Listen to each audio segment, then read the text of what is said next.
Hi, everybody. Welcome back. It's been 100 years, it feels like, truly, since we last sat down at this table together. Welcome to Season 2 of Sanguine Dominion. We are joined tonight by our beautiful cast. Mandy, Sharmy, Daryl, Brendan. There is one person tonight that is missing. That is Tex, our lovely ya boy big Ian.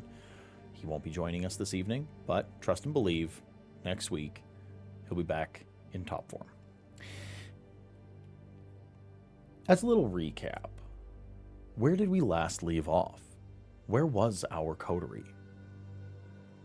We found ourselves at the tail end of a fantastical hunt for an individual thought to be diablerized, slain, assassinated.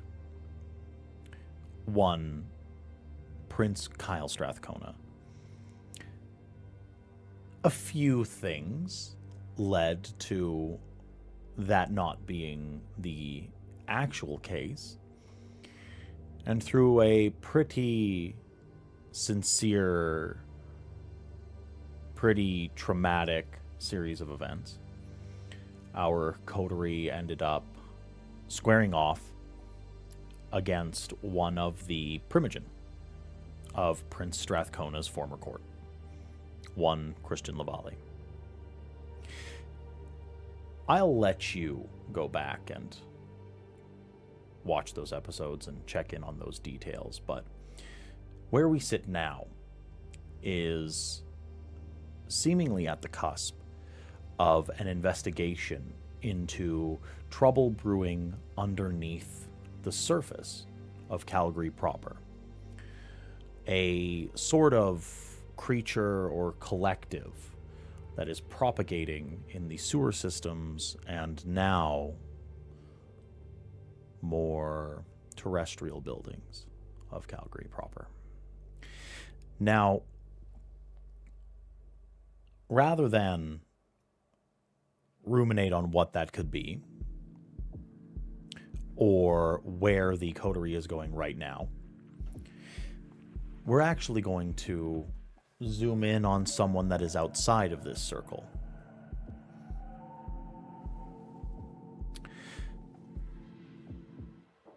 It is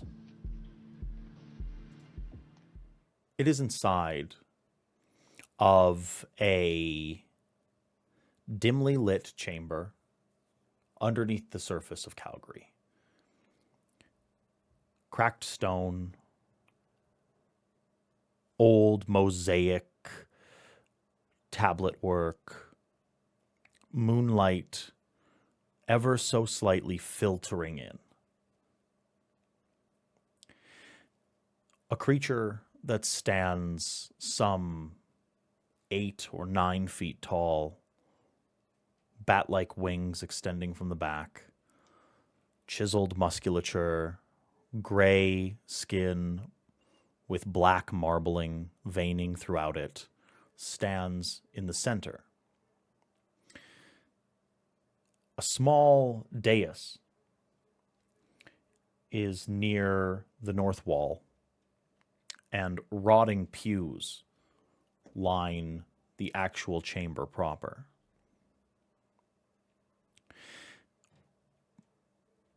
Speaking slowly, voice like grinding granite, Pothanos, the gargoyle, speaks up, postulating to himself. I have awoken,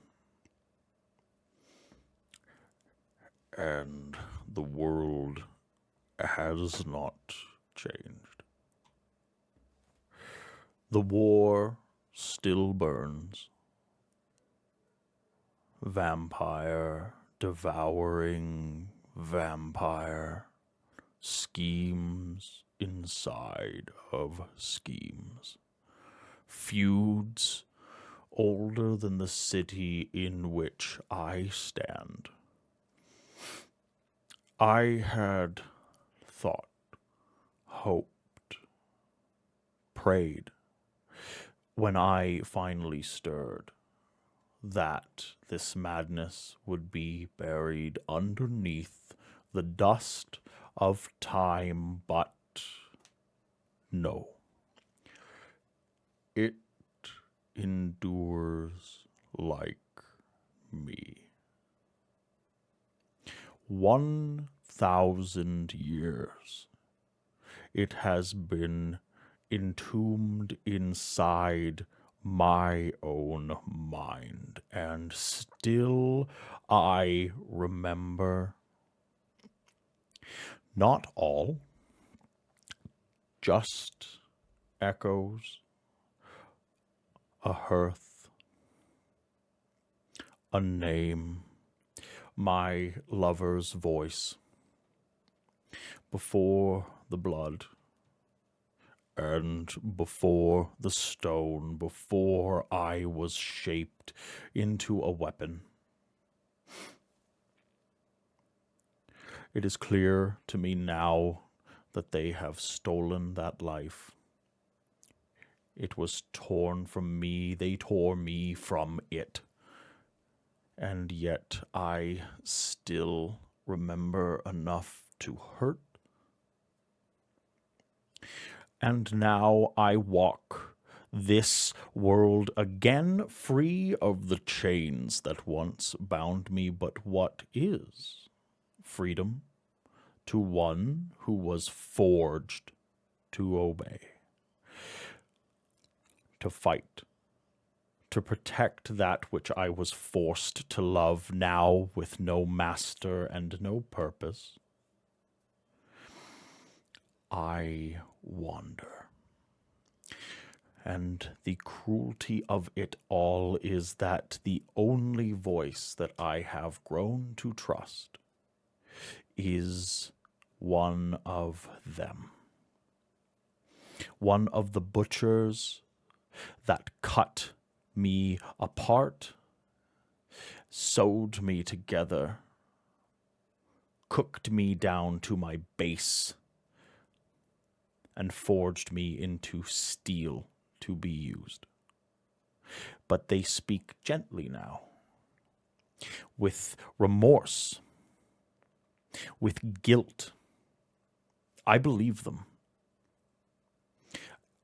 and I hate myself for it. And so I ask the night, what am I now? A relic? A monster? Am I a soul lost to time? Or am I something worse?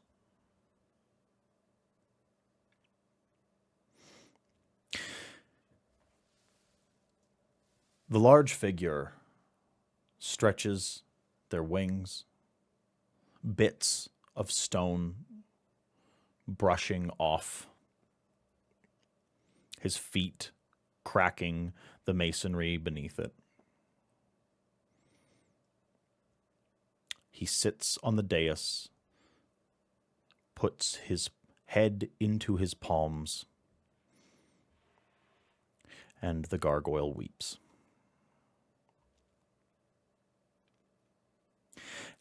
And then we zoom out.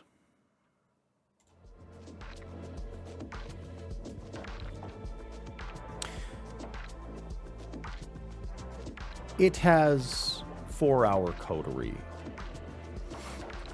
been either a day or two to a week since they last gathered together as a full troop, but that doesn't mean that they have not been busy, that they have not schemed and gathered together for the good of the domain or to advance their own plots. And now we find ourselves just above the magical shop that is run by our own member of the Sorcerers. December.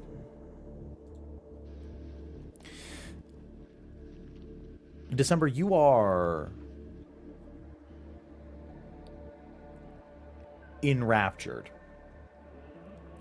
You have spent a lot of time poring over the fragments of this document that you have received from the Dean.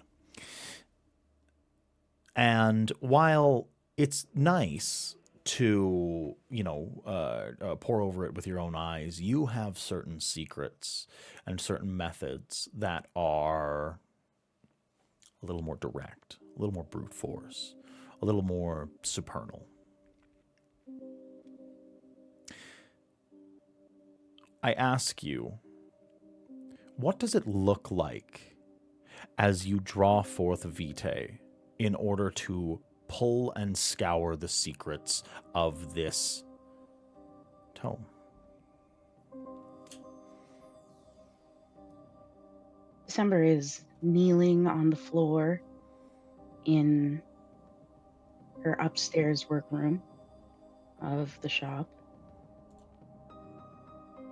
Furniture has been cleared away to the sides of the room, and she has drawn in chalk symbols, places to sit. She has the important objects that she believes will be involved in this search before her.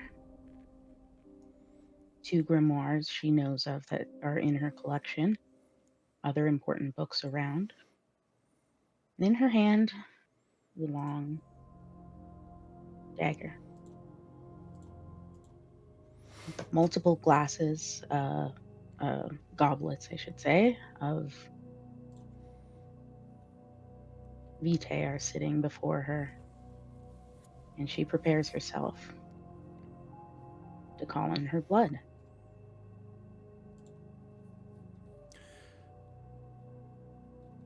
As you do this work, do you have anyone else present? Yes, there are 2 members of the coven at the edge of the room. She's instructed them beforehand that should the search need to be boosted in power, she might require their services. But until then, to simply observe.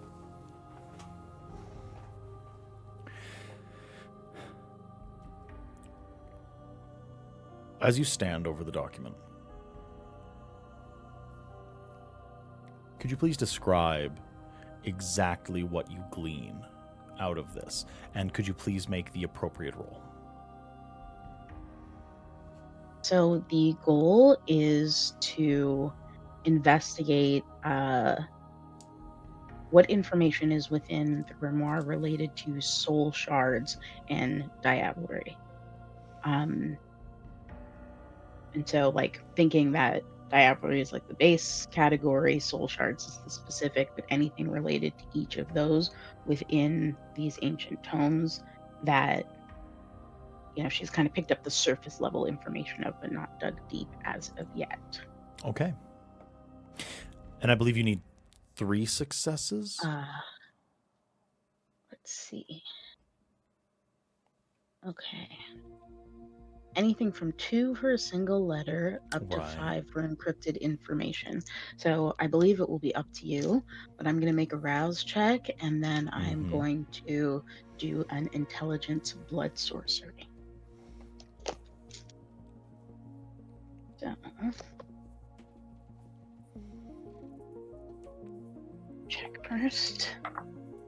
Ooh, I get hungrier. And then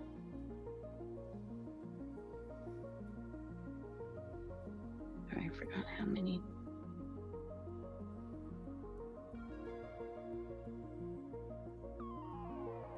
All right, I am rolling the.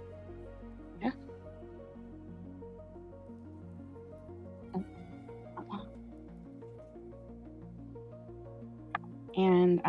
to use a willpower to reroll up to 3. Is that correct? Okay.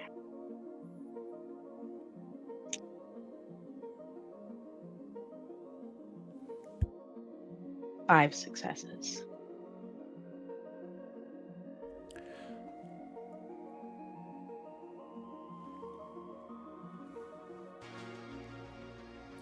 A very similar fashion to how information has appeared to you in the past.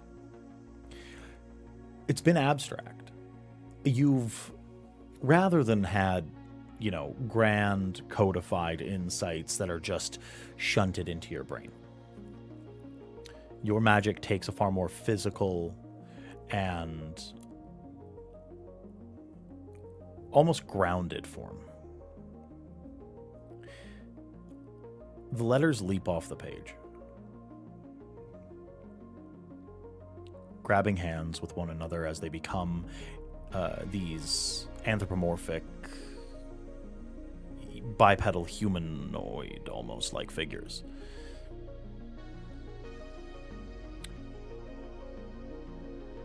They meld into one another until they become a small animal sitting on its hindquarters, paws underneath it, a forward-facing set of eyes, snout, teeth, and it looks up at you.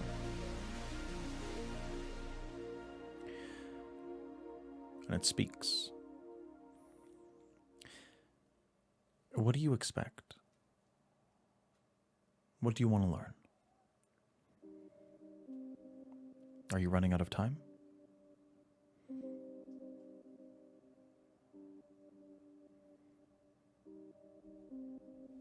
There's never enough time to learn.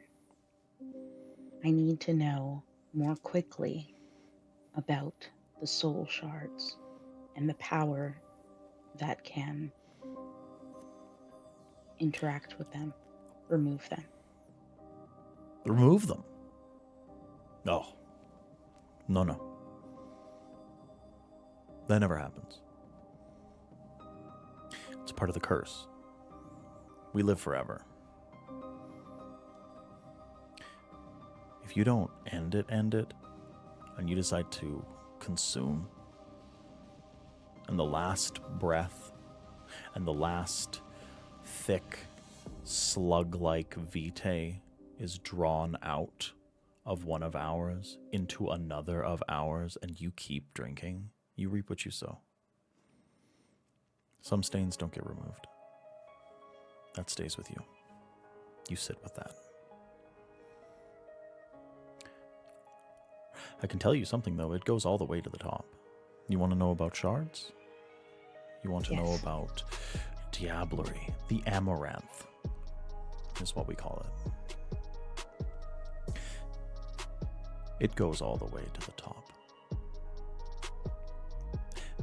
There was a story about a man that was not so far removed from the eldest. And he thought to himself, this curse has become too much. I will wander the land, and I will delve into the secrets of this world, and I will speak to the most powerful high upon high, and I will find out what I can in order to remove all of the horror and hardship. I will take the ashes out of the mouth of my brethren. And he didn't. Because what he was trying to do was consume God. Diablerie is hubris. It is that wanting more. And the further away that you get from the eldest, the more that you want it. Because the blood is thin now. And things are a little muddy. It feels pale. And it's so easy to just consume your elders. But those stains stay. if you are an elder and you consume? Oh, that's just greedy. And it depends on how old you think elder is. What is an elder? Are generations something that matters? Are generations real? Can be. They're far back enough. The creature gives you a very rictus, stiff, black grin. The paradigm of your reality is the outcome of millennia of social manipulations. That's what's in this book. Do you want to know what's in here? Yes. Tell me. From the end of its tail, it starts to fade away into smoke, drifting away back into letters, and the words leave its mouth. Nothing that you think is real matters. You rule nothing. Your kings mean nothing. Your elders are nothing. You are dust given life, and it is mortals that rule everything around you. Life matters. You don't. And then the animal fades.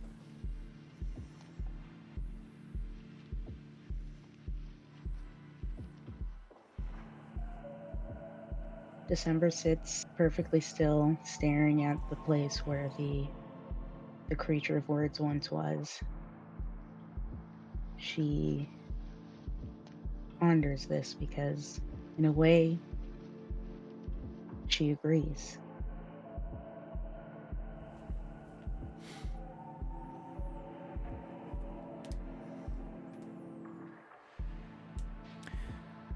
Your coven members stand behind you. It is the two twins, Corey and Kiki. And Corey walks up behind you. December? You okay? I smell smoke.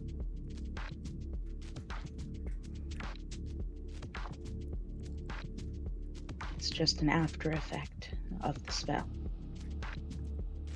Okay. Yeah.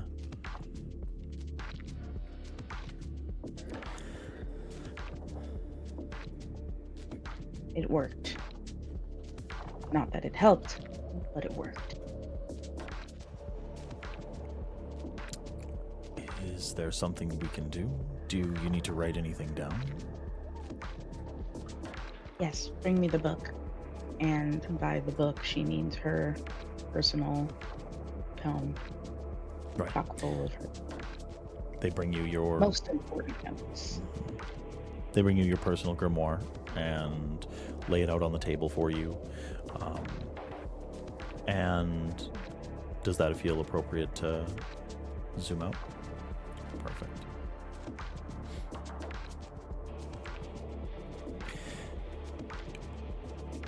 It's there that we pull away from the austerity and the dusty tomes, the sterile environments, the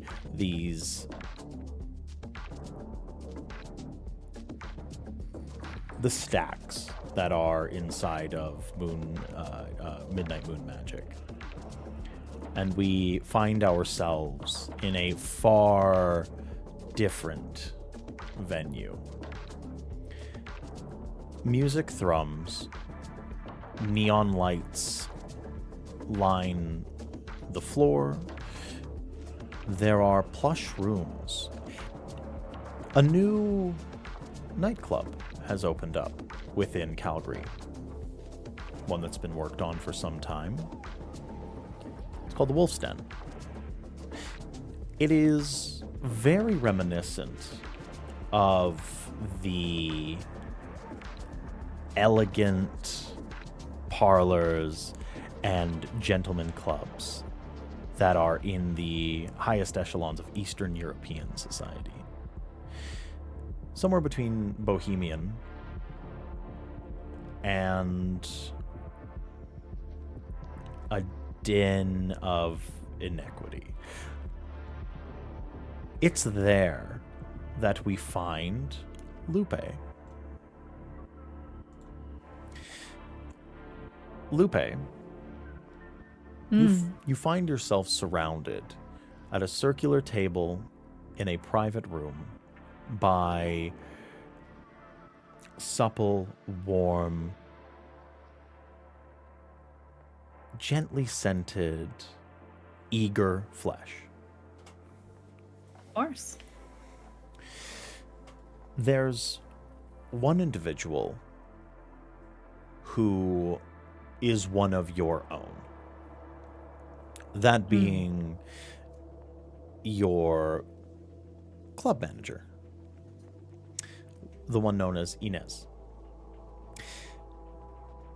A medium-toned, long hair, model-esque, goth appareled individual who runs the club like a business. Someone who has been trained and brought up in mortal society to be exacting like you are. A thin coat of beautiful makeup that is just underneath the surface something incredibly dangerous, deadly, serious, and seductive. Inez, over the din of music, cups Lupe's ear. Ma'am, there's an individual who's requested an audience this evening. One Trevor LePage. He says that it's important, and he left a note that he said that since it is close to opening, he's going to dress up. He says he won't be wearing his blues, as he called them. Oh, wow. Interesting. Do you have the note? Give it here. Yes, and she reaches into her breast pocket and she produces a piece of 8x11 lined paper that has been ripped out of a notebook, a ringed notebook. And it's been folded a couple of times. It seems to have a coffee stain on it, and she hands it over to Lupe. I look it over. He said close to opening, meaning like Wolf's Den? Yeah, because the Wolf's Den has only been open for a very short period of time. Yes. Mm-hmm. It's very new. I look it over. Do I see anything that got left out in the note that I should know? Give me an intelligence plus investigation.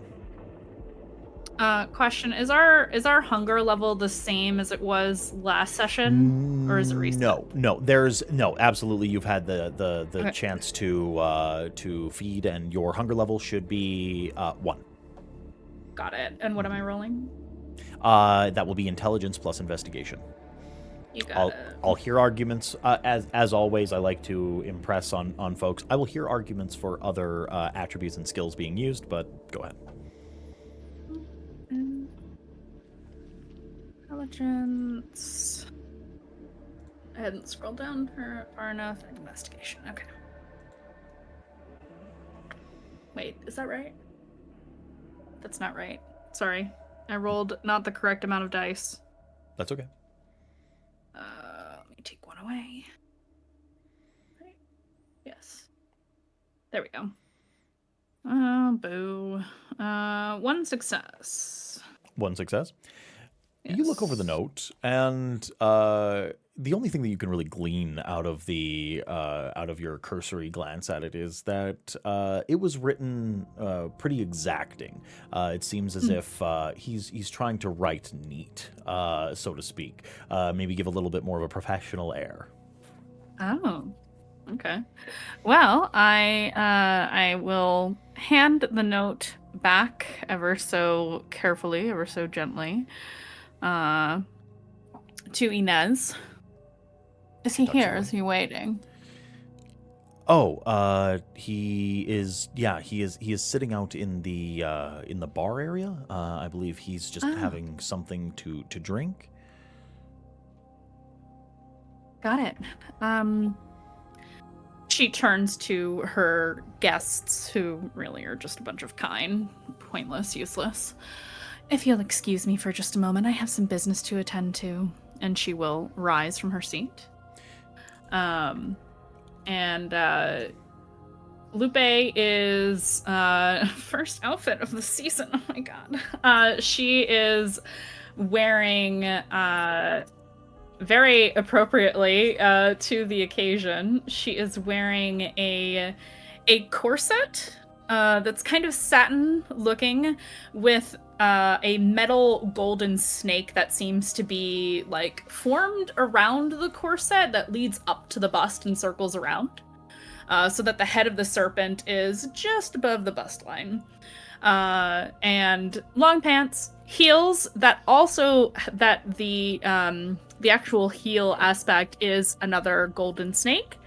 And yeah, she's just fully decked out because this is her new club. She's bringing in new clientele. And a lot more than that. So she saunters her little way across the club to the bar.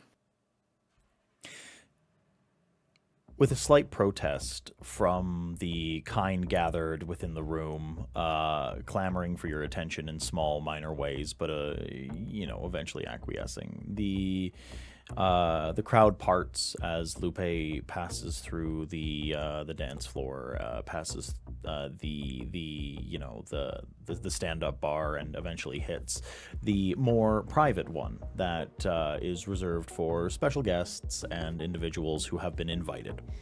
It's a very quaint 6-seat bar that sits on the second level of the Wolf's Den.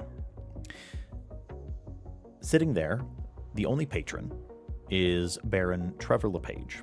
He is wearing a sport blazer, a simple white shirt, and a set of black jeans. He's got a wristwatch on that seems to be some sort of designer watch. You're not entirely sure if it's like Bulgari or if it's like a Rolex or anything like that at a glance, but it is designer. He's wearing a simple gold cross necklace, tasteful, simple, and he has in what you haven't noticed before. He has a single draped, almost like George Michael-esque hanging cross earring. This is about as dressed up as you have ever seen Baron LePage. And he sits at the bar, sort of like swirling his drink, not having actually drank a drop, and seemingly waiting. Well, you clean up nice. Yeah, thanks. You look great too. I don't really go out to clubs a lot. I haven't been out to a club since like 88. You can relax. This isn't your typical club. Unless you're looking for something other than business, of course. And she will slide into the seat next to his. He looks over to the seat. I will start with business. Fair enough. I believe you wanted to talk to me? Yes.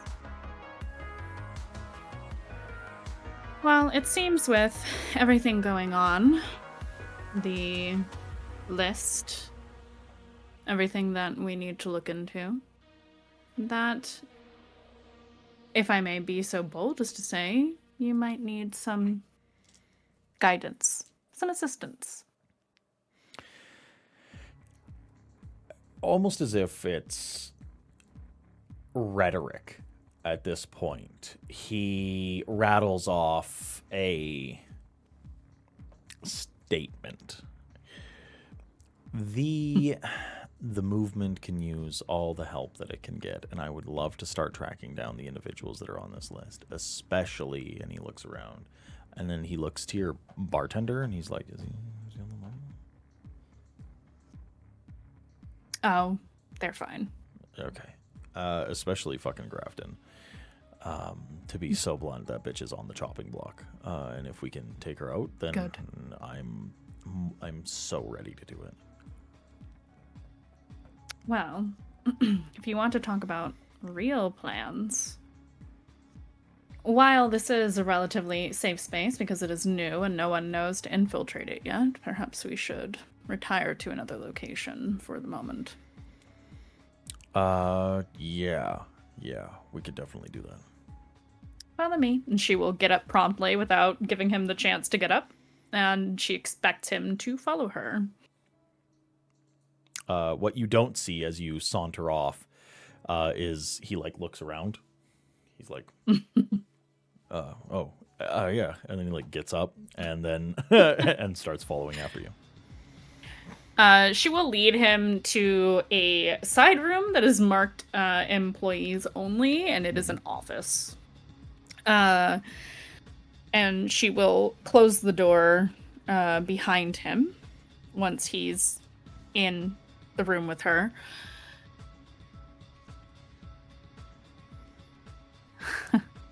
I have reason to believe that she's not fully within her faculties at the moment, given our last encounter with her. Now, what's better than a dead Grafton? You see the Should I gears answer my own start to question? turn. He's like, two dead Graftons? No, dear. One that is in your debt. A life debt. That's tough. Is it? Well, yeah, how are we supposed to do that? Listen, I'd love to have a pet Archon, but I can't imagine, like, what are you getting at? If we can free her from whatever is controlling her mind, great. And if we can't, bye-bye.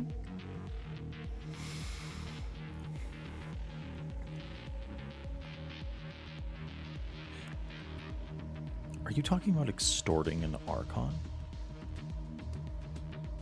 I mean, if you save an Archon's life, does she not owe you a life debt? Is that not our way? And imagine if there are witnesses to such a thing. How do you prove it? Who has the clout that they could go word for word against the Archon? Because the Archon's going to deny it, tooth and nail.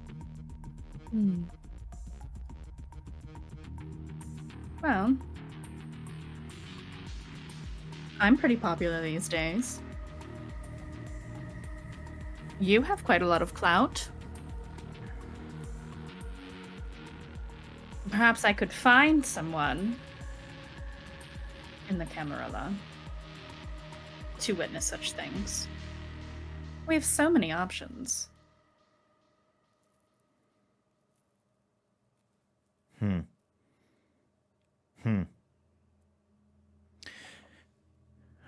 don't hate it. Now, of course, if we can't save her mind, we can just put her on the chopping block, as you say.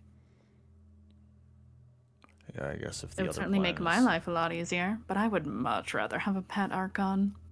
Wouldn't you? Yeah.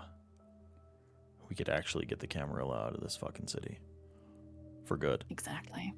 Of course.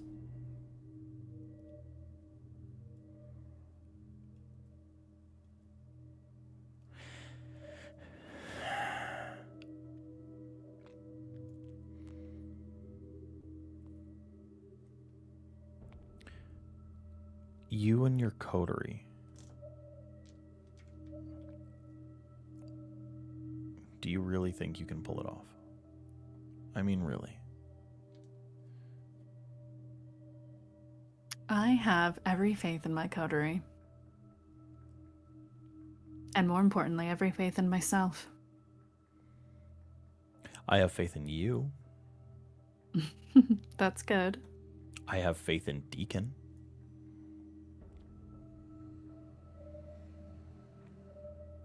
What are we getting at?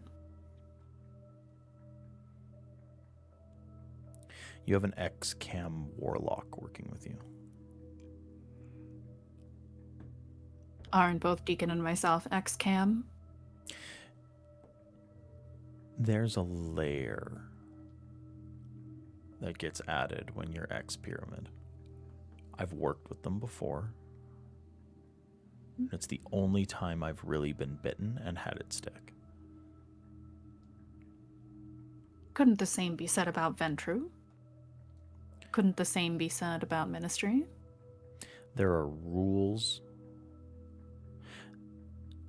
and there are strictures about them. You really have to burn every single bridge when you leave the pyramid for it to stick. Last I checked, December likes fire. Has she ever mentioned a name Karna? Yes. In what context? That is the house from which she hails. I don't think that's a secret. Secret to me.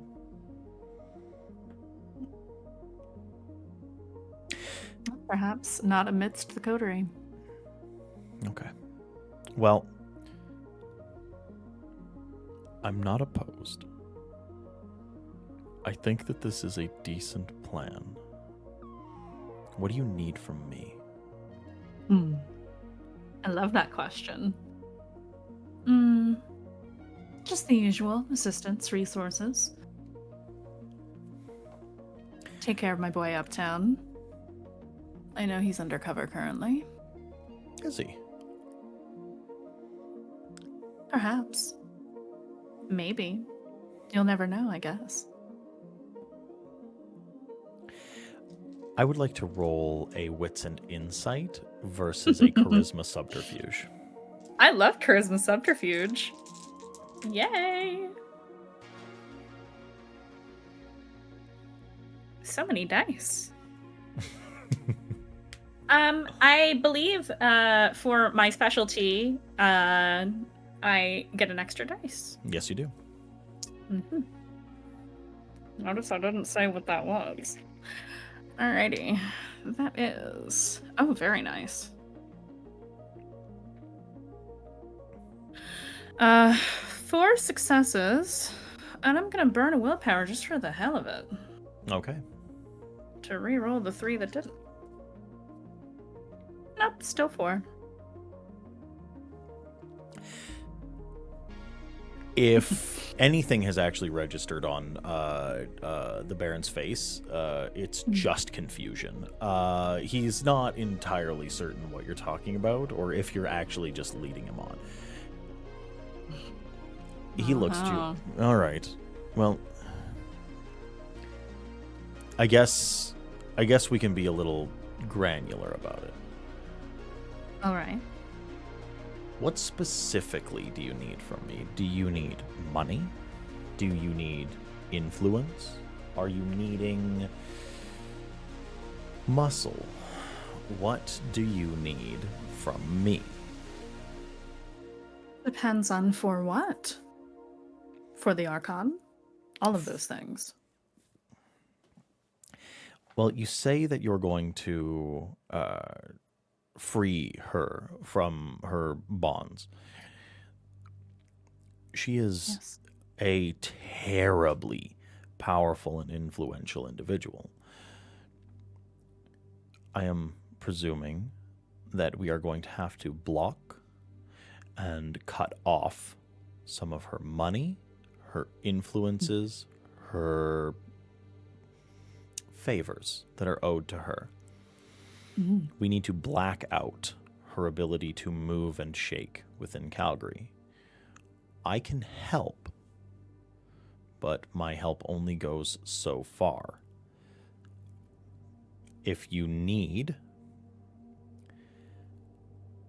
I can very likely put a block on any maneuvering that she tries to do in the public sector. If she tries to have a street shut down, it won't be. If she tries to have anyone infiltrate into our blue-collar networks, they won't. I've got a fairly firm grip when it comes to anything street level within my city. That works. I can work with other contacts for other means. Okay. She's going to have a far harder time moving people. Perfect. The harder it is for her to move her goons, the better.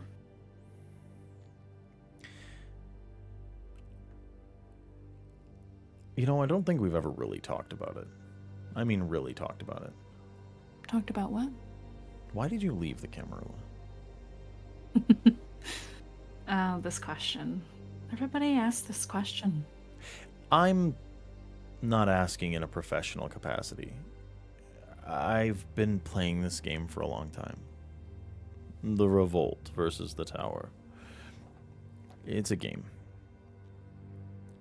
And one thing that I've really learned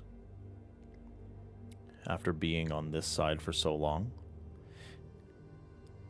is that only the young really care to make changes. People like you and me, it's about power. It's about comfort. And it's about safety. So which one was it?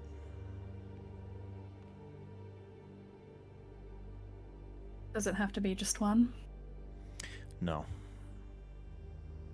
Well, it's not.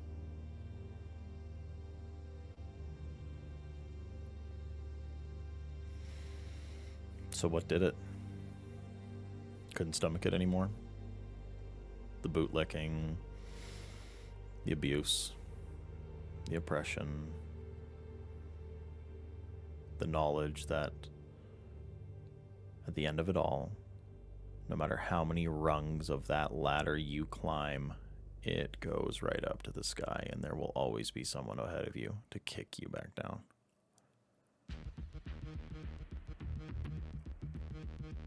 Climbing my way to the top has never been an issue. In fact, I've heard rumblings that some of the Camarilla would like for me to come back and be prince. Not interested. But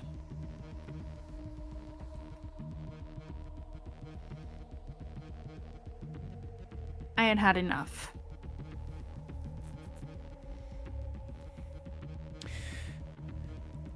They all do. But what did you have enough of?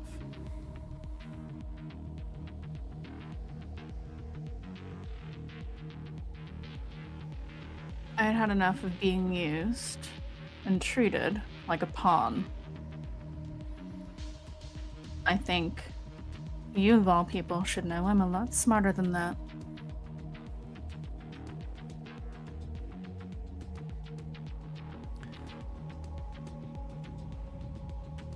You know, I've met Liam.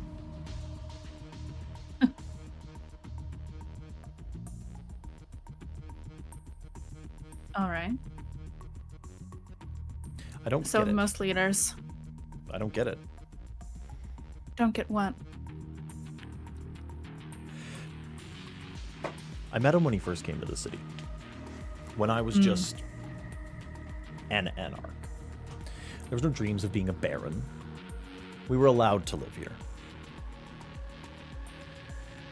And he, and I later learned you, infiltrated into the court, wormed your way into the hand of the prince, and got right up on his shoulder.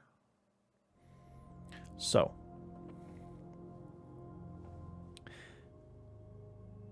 How is it that someone so smooth and so seductive and so intensely talented at social engineering and maneuvering and pouring vice into the city, how is it that he fumbles so hard that his own childer leaves?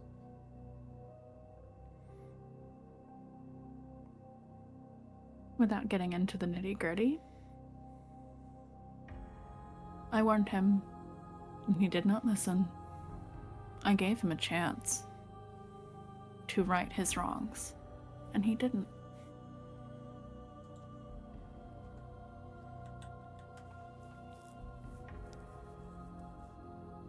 Right his wrongs. Against me.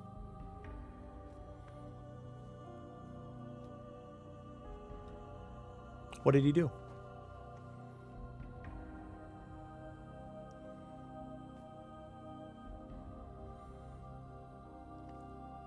She can't really hide the face that she makes because she just looks mad.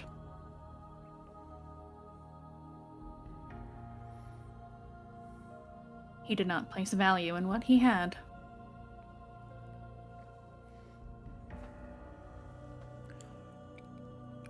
I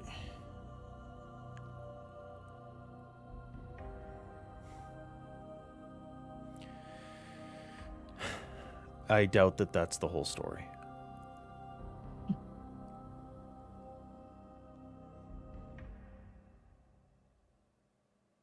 think you're gonna have to earn the whole story if you really want it. The reason I pry is that the person that you left, who you were so close to for so long, and has so much information on you, still works for the other side. And if the circumstances were messier, and you left behind a paper trail, or he has a massive vendetta against you, or you burnt that bridge, or you spurned his advances, or any other myriad events that could have happened that left him bitter, I should know.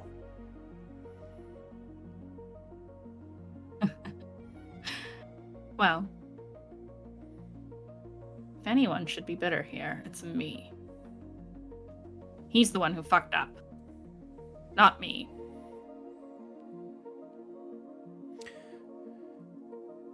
Well, if you still feel raw about it,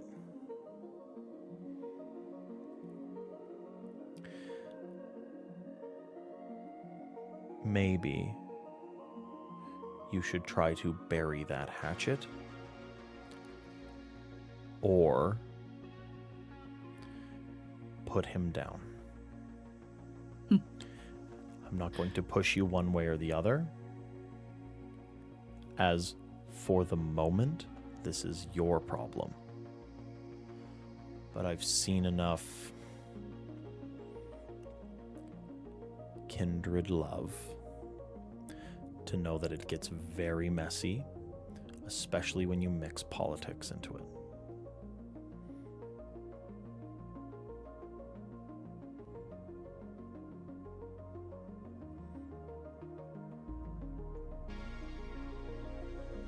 Fair enough.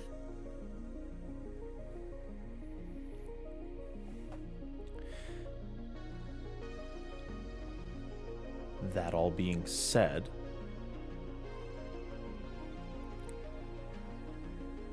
if you would like, you and I could share a drink sometime. And maybe we can empty out our own closets. We can have a good chat and actually get to know one another. Because besides you doing work for your own benefit, I don't really know you. And I like to know the members of my court.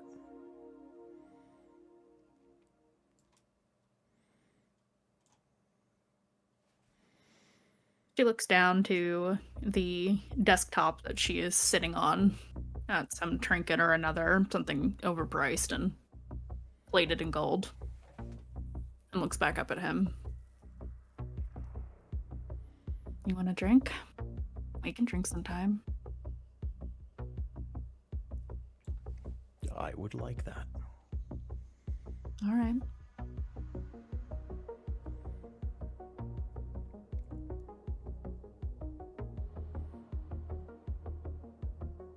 And for the first time in this conversation, she crosses her arms over her chest. Well,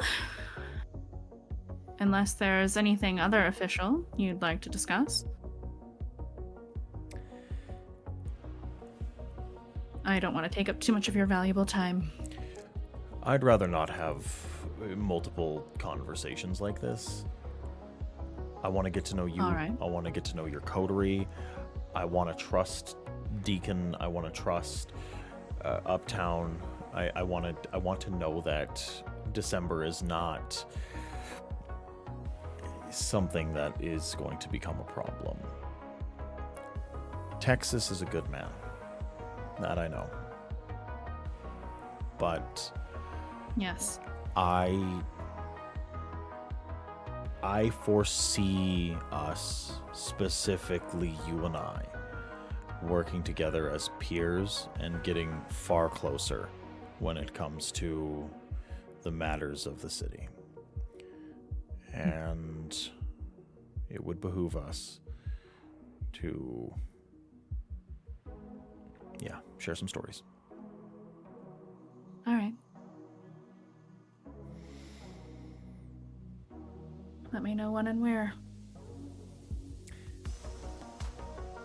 How about here again? Here. All right. I like it here. Oh, good. Then I designed it correctly. It reminds me, and he gets this whimsical look in his eye. He's like, it reminds me of Penthouse, New York private club back in Hey. 85 in the best way Vegas, possible. actually. Vegas. Yeah, all right. Yeah. Yes. It's modeled after a place I used to work at. Really?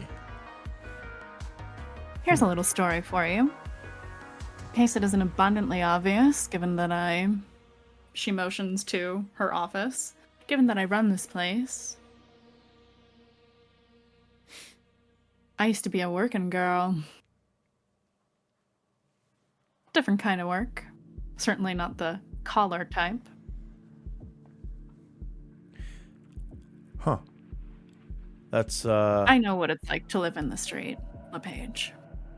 I've been there. I spent most of my living years like that. Yeah. Huh. You wear it well. Yes, I do. Well, I think I'm going to take my leave.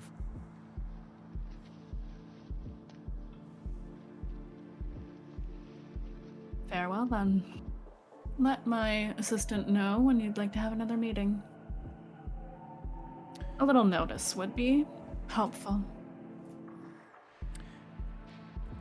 LePage gets up. He takes out a notepad and just like a total technophobe, does not use a phone, does not add anything to a calendar, does not send a date or anything like that. He writes down 11:30 p.m. Thursday. And then he rips that off and he hands it to you.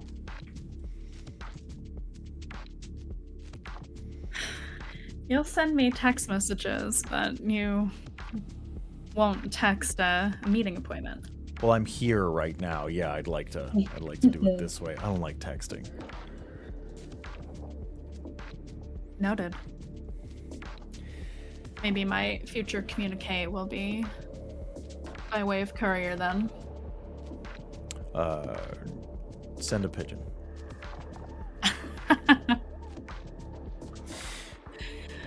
Good night, Baron. Have a good night, Lupe. He walks out the door.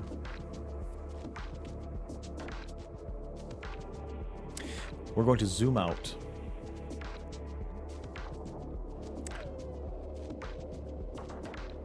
It's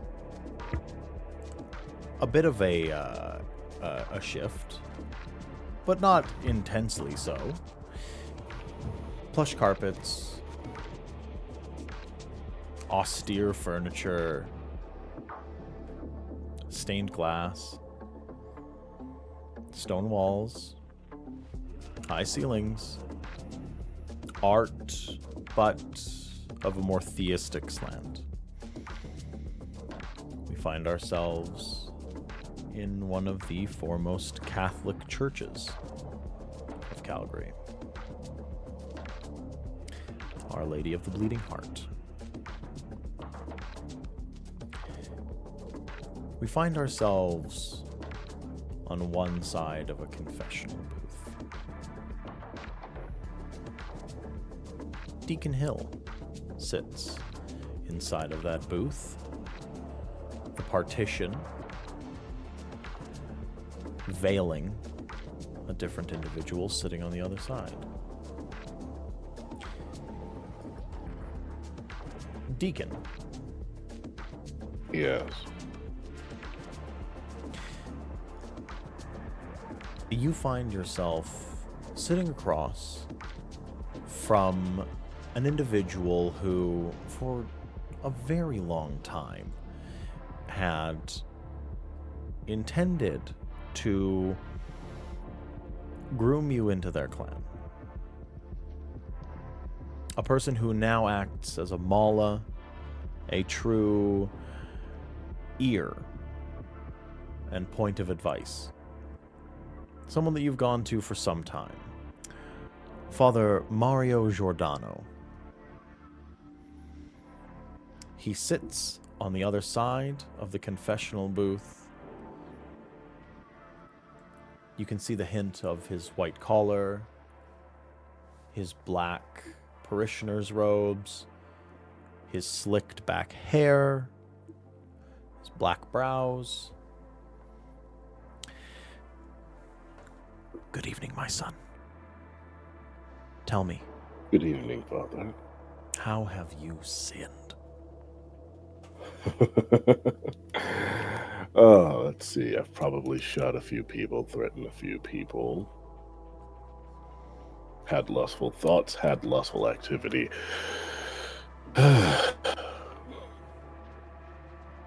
Well, I think that just described a typical night for a kindred that actually uses a pistol.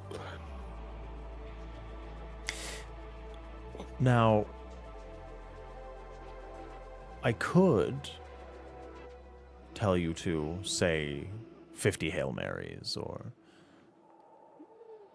30 Our Fathers or count your rosary.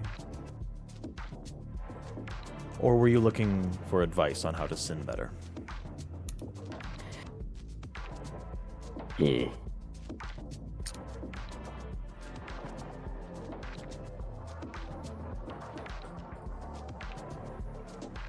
I don't think I need advice on how to sin better. I can pretty much get away with most things if I'm careful enough. No, I need...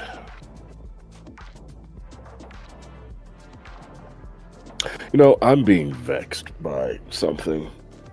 I've been being vexed by it for years, and I just recently found out what it is. Well, please, my son. Tell me everything.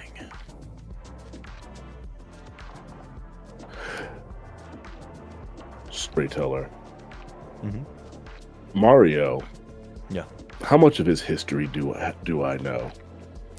Was he a part of that third group among the Anarchs, the Cam, and the...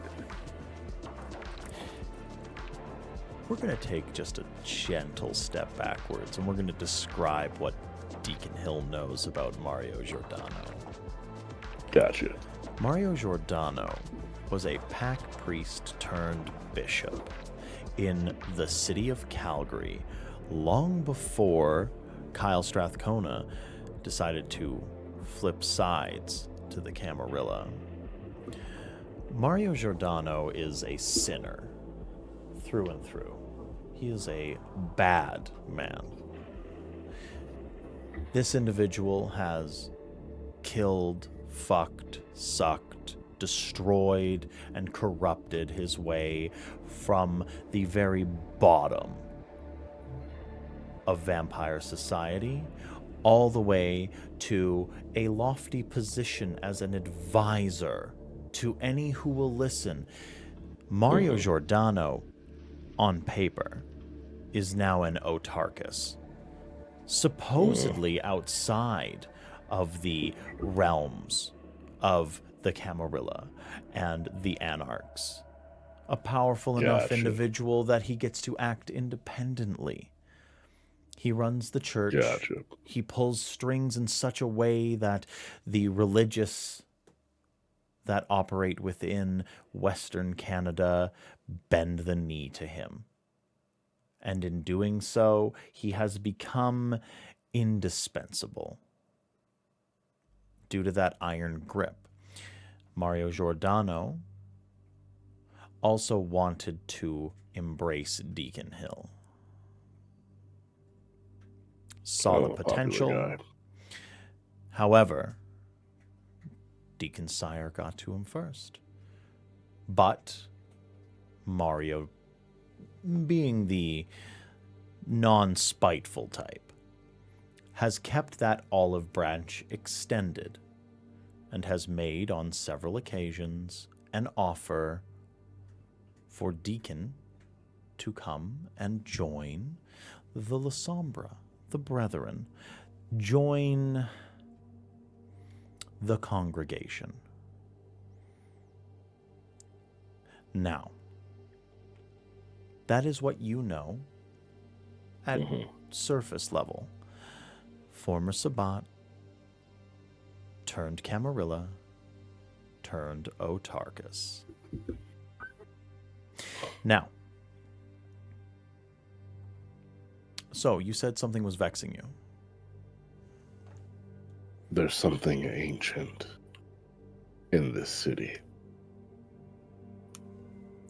And apparently I've been on its trail for quite some time thinking it was one thing. It turns out it's another. You've been here a long time.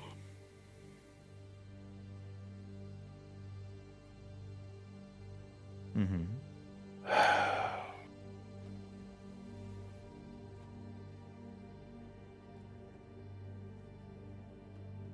How should I go forward in hunting something that is so powerful that it has enthralled Vamp? And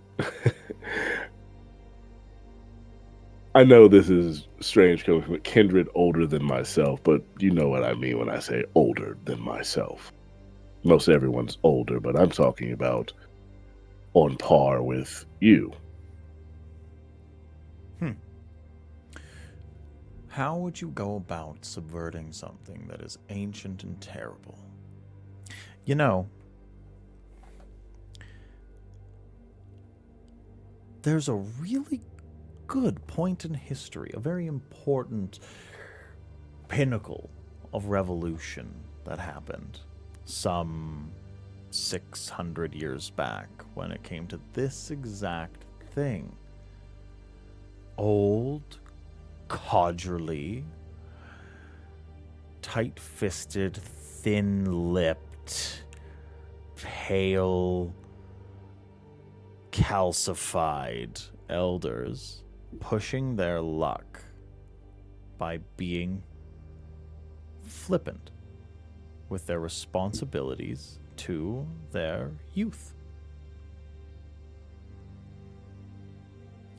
I won't get into the details, but it ended with one of your own being deeply embarrassed.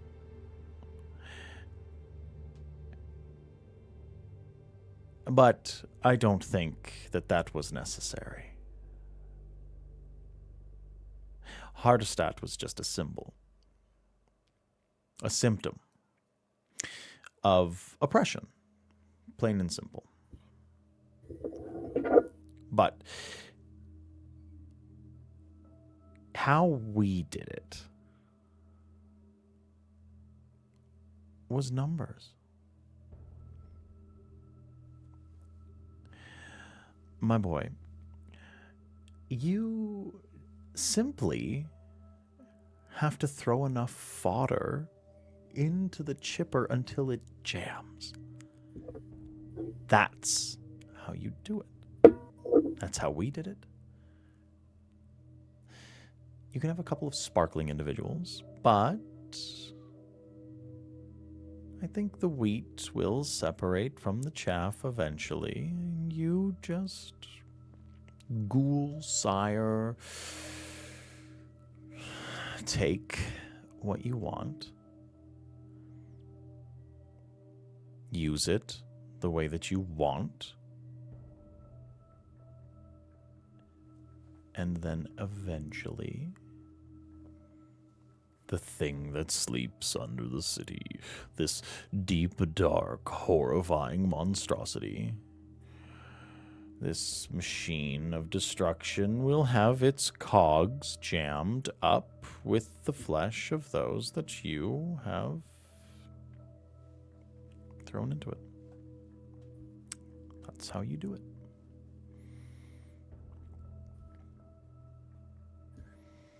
Internally. And this is the reason for the lighting change. The mention of Hardestat makes that voice come out in the back of his head. He didn't have to mention the embarrassment, but I don't disagree with his plan. Make what you need and throw it at until it's dead.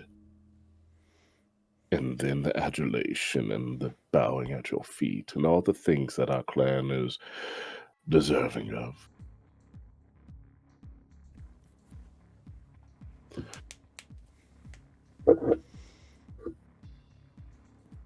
So you're... And I'm talking to Mario now. Mm-hmm.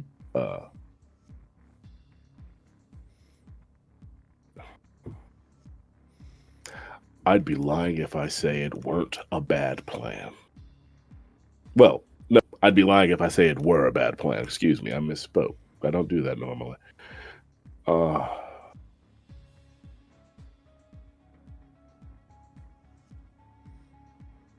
Yeah, that gives me steps in the right direction. Because as we are now, I don't think we have the force. There's one other way. I'm listening. Well, if you're worried about it taking over your mind, I have a trick. A very simple, routine trick of the blood that should make it so this creature can't turn you against your friends.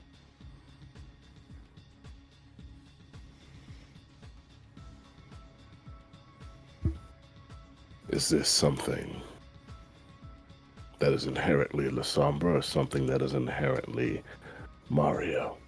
It's inherently vampiric. Developed by very educated individuals in the name of bucking against the elders. It is not La Sombra, and it is not Mario. It is Kindred.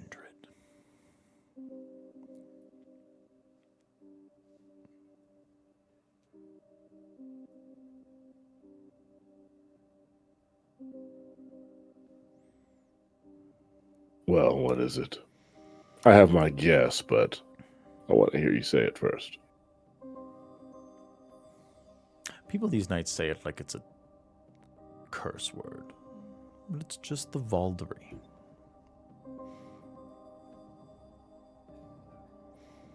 You and a group of your friends will gather around, make good of one another, bleed together, drink together. It will heighten your bonds. It will make you feel connected. It will give you fellowship. And it will give you security.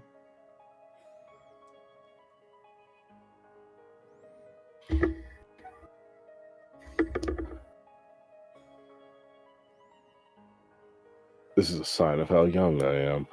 This is the first time I've ever heard of such a thing, but... Oh, perfect. I would love to be your first.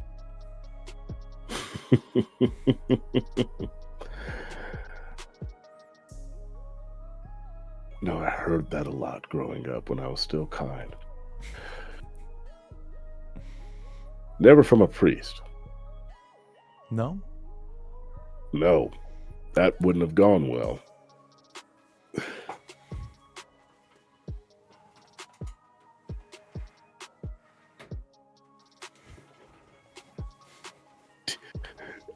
There's a part of me, Daryl wanted to use that.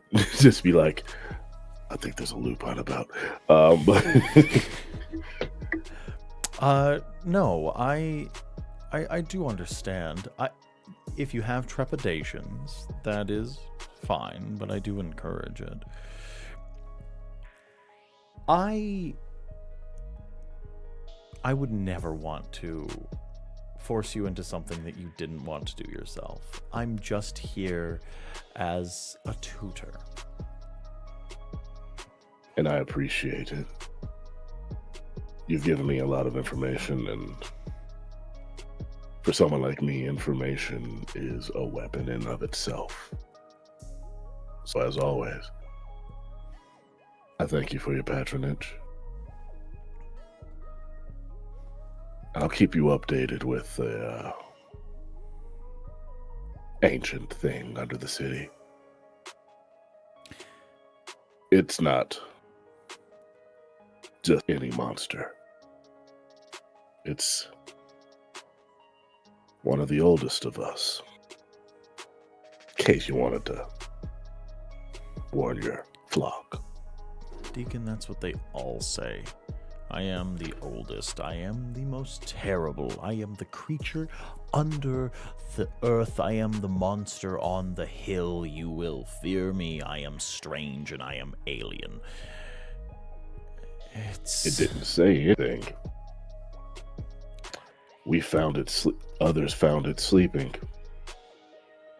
It's just seldom the truth. An ancient sarcophagus that has been dredged up out of the bottom of the sea and plunked onto some proxy prince's desk in some sunset city on the west coast does not a Methuselah make. That is all I'm saying. I've heard that story. Wasn't it filled with bombs in one version? I have no idea what you're talking about.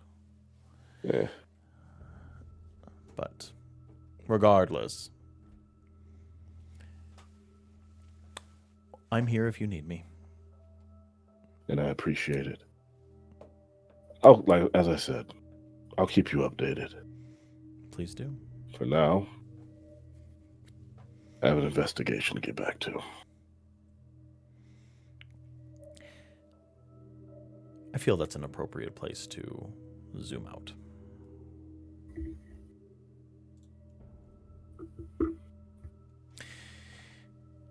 For every seductress, for every warlock, for every investigator,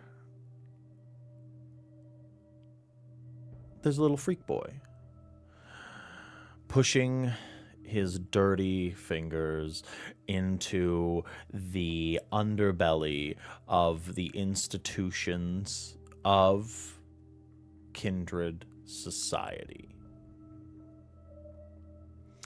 And usually, those are the ones that get the most traction. You see, in the grand scope of the realpolitik of Kindred existence, it's usually those little freaks that really get under the skin and bite into the meat of the matter. They're the ones that you don't see coming.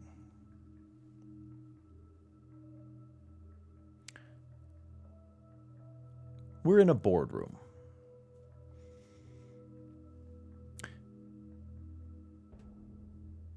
Kitschy art lines the walls. The grain of the wood is some sort of OBS board. The chairs,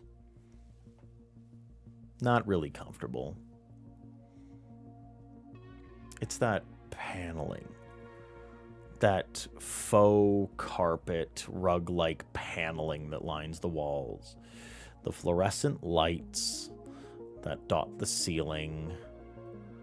And for my neurodivergence at home, you can feel the hum of the electronics and the lights under your skin, the dreaded overhead light.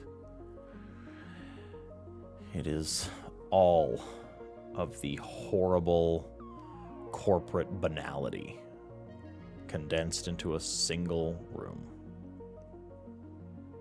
And it's here that we find a team. Gray and black suited cis white men sitting around this table, holding tablets, sitting in front of laptops, spectacles on, flat faces, showing that they were never pretty enough for anything more fun, and they are not nearly ugly enough for the freak show. And so you sit in the gray, uptown, wearing the guise of someone altogether not himself.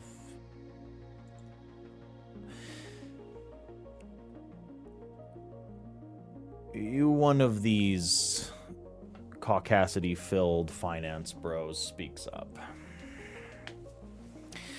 So, you're asking for the financial reports and the tax documents going back all the way to third quarter of 1993 for one known as Duncan Howley, including all of his aliases. Is that what I'm hearing? Is that correct?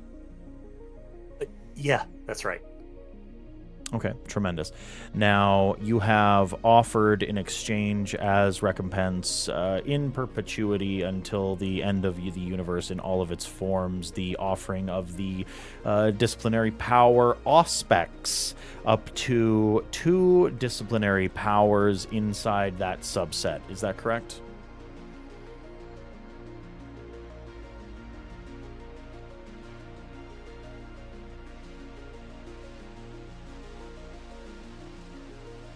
Yeah, no time limit's fine. Are we set on 2 powers? Is that a hard line? Mr. Trent has been fairly clear that he is going to require at least 2 of these powers. The circumstances by which he needs them have not been defined. Mm-hmm. Do the tax documents go back further than 1993? Tax documents on one Primogen Duncan Howley and his aliases go back. We have been given dispensation to give you this information in order to find a better bargaining position if required. The tax information goes back to 1934. And it does cross international lines, so there would be requisitioning needed if that were the case, if anything is going to be requested before the year 1959.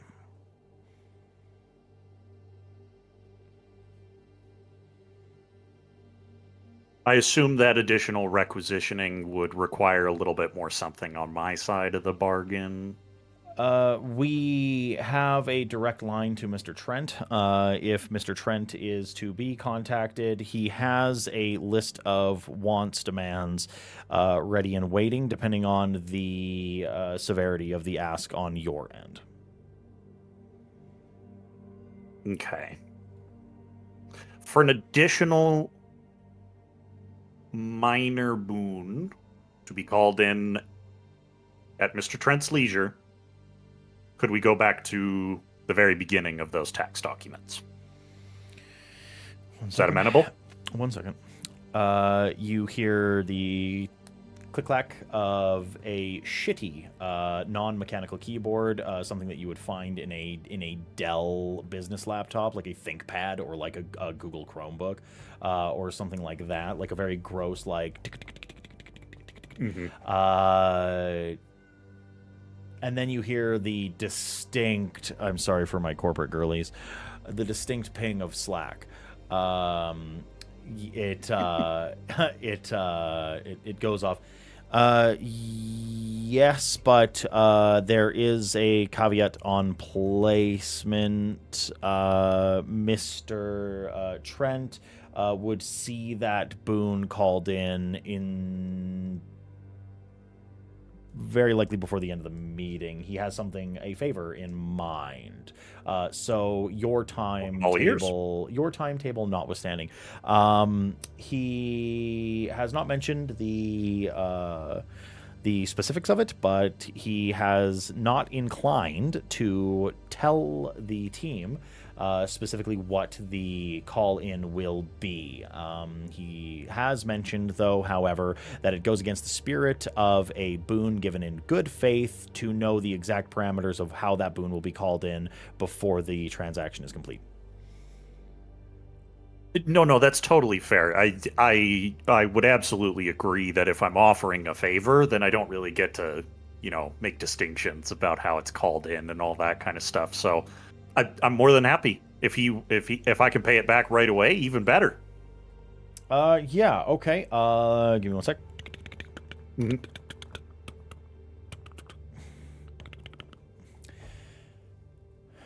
Slack ping. Yes, Damon Trent is amenable. Should you wish, we can finalize this transaction, and you will receive the financial documents in triplicate. You will receive hard copies as well as digital copies in the form of PDFs to use as you wish. I would appreciate if there were no redactions or as minimal redactions as possible in these documents, if that's okay.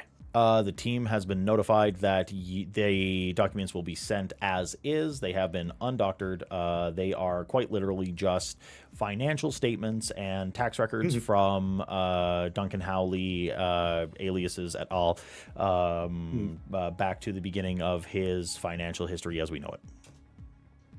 All right, amenable. Uptown as Vincent stands up a little awkwardly and kind of reaches out to shake hands, but he's not sure who to direct it at, and then he just settles on the guy that he's been talking to. Yeah, he extends his hand on behalf of Damon Trent Enterprises. We appreciate your business, and we look forward to doing more business with you in the future. If you have any questions, our personal line is our public line is always open, and Damon Trent has... Do you have a card I could take, just so that I have that number? I don't have a card personally, but Damon Trent has given us the go-ahead to give you his personal line to his office. Okay. I pull out like a notepad, not a phone, because I know that that's kind of sketchy to be having a phone. So I'm like, okay, hit me when you're ready. Yeah, he gives you the number. Very good. All right. Tucks it into his pocket. So should I find him right away? It sounds like he wants to get started. Yes. He will actually be joining us through a video call here shortly, if you are amenable to that. By all means. Okay. He has requested that we all leave the room, and then he turns around the screen, he clicks the call button, and then walks out of the room. Okay. The call goes through, a video window pops up, and you see the visage of Damon Trent. Primogen. Primogen? I hear I can do you a favor. You can. All right.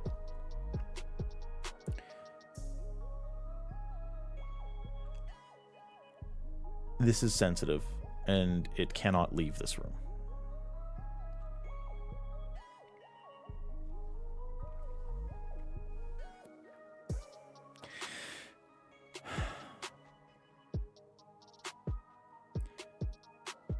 I know that you have certain skills when it comes to erasing the paper trail and the physical trail of us.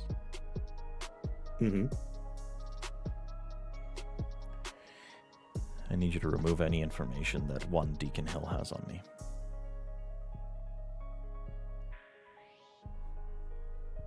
Deacon Hill. Yeah, okay. I know who you're talking about. That name Okay. sounds familiar. Do you know what he has on you? That would give me a start.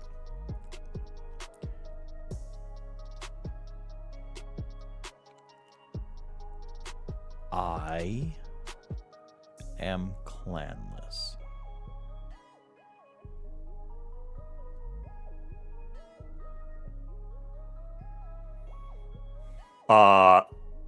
Even underneath the Vincent profile, Uptown is shocked. So his shock is genuine. Oh. Without getting into the truly deeper politics of all of these things, Mm-hmm. I am tired of being beneath a member of my clan that does not share the generation and the age to be in that position. I have fought I understand. to be where I am, Mm-hmm. and I am tired. I do not want harm to come to him, Mm-hmm. but I cannot have him lording this over me. I see. And just to clarify, I'm not trying to pry into your business at all. Is this something that's known outside of your clan or the people that answer to, or the people that you answer to? The people Is that this know about this is yourself, myself, and Deacon Hill. Okay. Okay. All right. I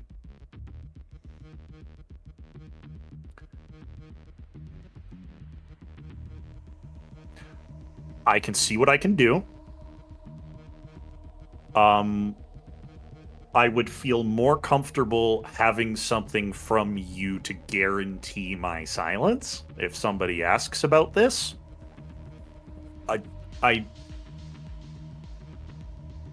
A minor boon feels like, from my understanding, this should probably be at least a major to keep it a secret, but I'm not trying to pressure you into anything here. I care about your safety in this more than I care about extortion, if that makes sense. You know what I mean? It doesn't have to be anything set in stone. It can be a promise. It can be something like that.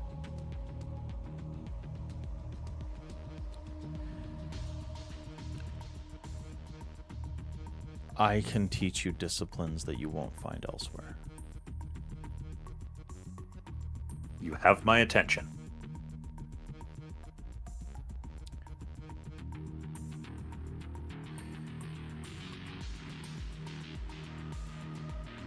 I will not say more until what you've needed Until to do what is I've done. Yeah, okay. We can Okay. come back to the table if what I'm offering isn't enough. Certainly. Okay. Yeah. It's concerning to me that somebody on the other side of the fence now Or I don't know if he's on the other side of the fence. Is he? I suppose you'd be the one to ask. Deacon Hill's an opportunist. There is no fence. I think in this particular situation, that's even worse than you calling him an anarch, or him being one.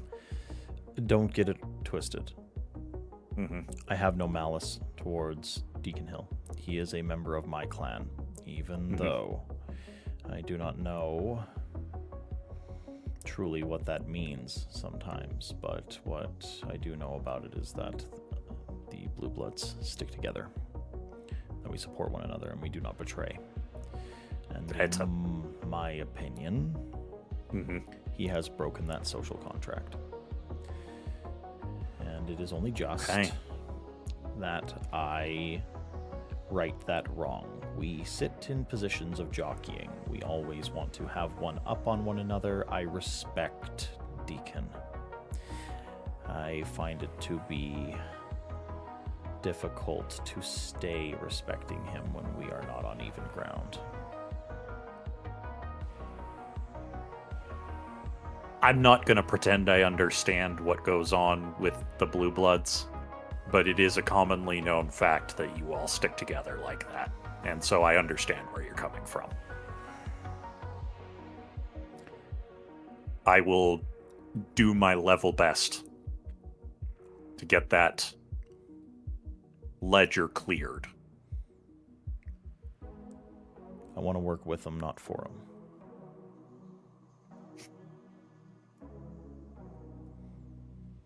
Well, I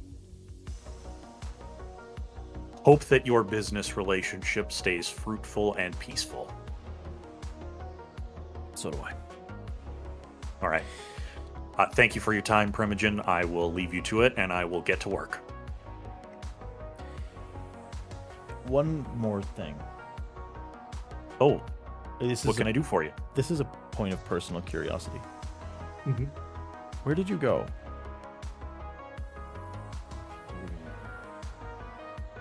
Flight logs say Vancouver. I have my doubts. No one could find you. Well, Primogen, I think in my haste to escape something that I saw but maybe wasn't necessarily real, I wasn't necessarily going anywhere in particular. It was mostly going away from the responsibility that I now find myself in. This isn't something I asked for. As Uptown weaves a lie in a persona about a circumstance that is not his own, can I please get a charisma plus subterfuge? Would you accept manipulation? I would so accept manipulation. Okay, very good. I'm going to rouse the blood because I'm lying for my fucking life right now. I succeed, and I get 2 more dice. So you said manipulation and subterfuge? Manipulation and subterfuge, yeah.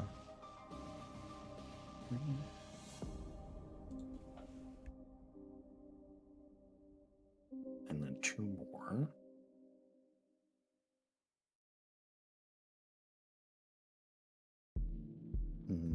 I will spend a willpower, because that doesn't feel like quite enough.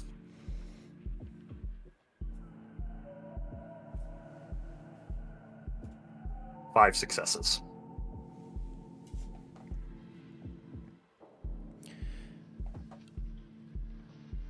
Uptown is familiar with being got. Mm-hmm. However, there's not quite enough to go on. The lie's fairly believable. But you get the distinct impression that Damon Trent doesn't feel like that's the whole story. And that to him, it's not quite a finished discussion. But Uptown will let it hang in the air for a second. And as he gets that vibe, he'll just like kind of close his eyes and like pinch the bridge of his nose and say, "Tell you what, why don't I tell you about it another time? I got work to do." that I can acquiesce to, absolutely. Okay. Yeah. Well, if there's nothing else, Primogen, Good doing business. always a pleasure. And we will zoom I let out. him hang up. Yeah, absolutely. As he hangs up. Really quick before we zoom out, Uptown gets down and outside the building, and as he's walking down the street,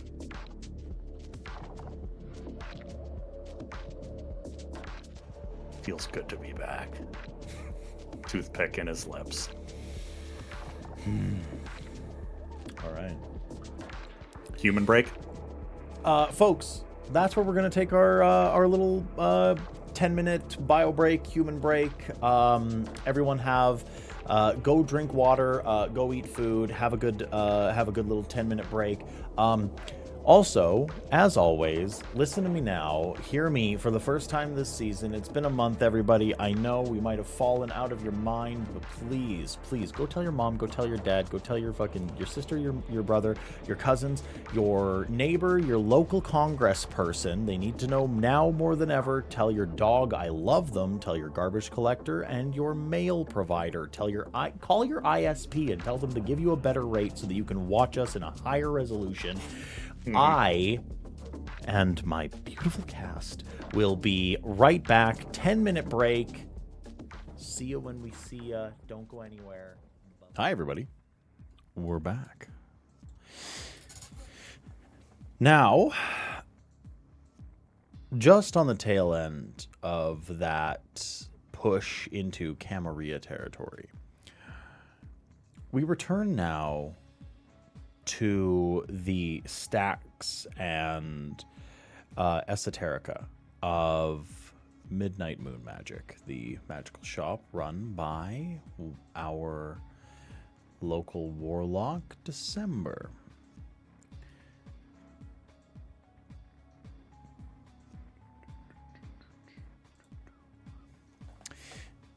There's an individual who has been summoned, but I will leave the details of that to the summoner. December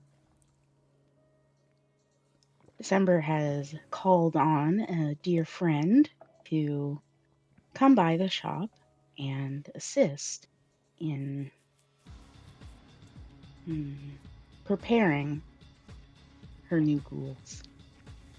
After the recent events where she guided the coven into partaking in her blood, she now needs to make sure they can take advantage of what she's shared.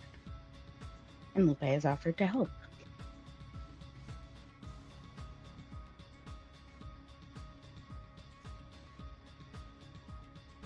I think Lupe shows up.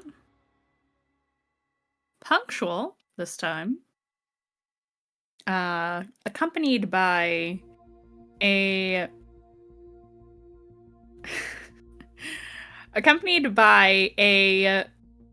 androgynous looking individual in couture, who is trailing behind Lupe, pink, bubblegum pink, short, curly hair, big glasses that say Gucci on the side, trailing behind Lupe, who is looking not her usual casual self, a little bit more dressed up in a more professional manner, because it's time to teach the babies. So she's looking a little more serious today. And she will walk up to the door with her assistant, Noemi, trailing behind. And you're greeted at the door by a member of the coven to let you in. Ah, yes. Well, you already know I'm expected, so she'll slip her way by like she owns the place. Um, December, darling. Upstairs. And you'll be directed into the upstairs parlor room where we were last here gathered around Texas. You see a familiar bubblegum pink-haired individual in a very high fashion like suit walking behind Lupe, and you know Noemi is one of Lupe's assistants. I figured I'd bring one of my own to assist with teaching your little coven. I figured you wouldn't mind. Oh, of course not. Whatever way you think is best to get the knowledge they need. Sometimes it helps to have an experienced ghoul assisting new ones. I appreciate it, Lupe. Of course. So, where would you like to begin? I'm hoping to have a couple of the coven work closely with you and whoever else you deem appropriate, and then disseminate that training into the rest of the group. All right. I think. Who are the ones you'd like to designate as senior?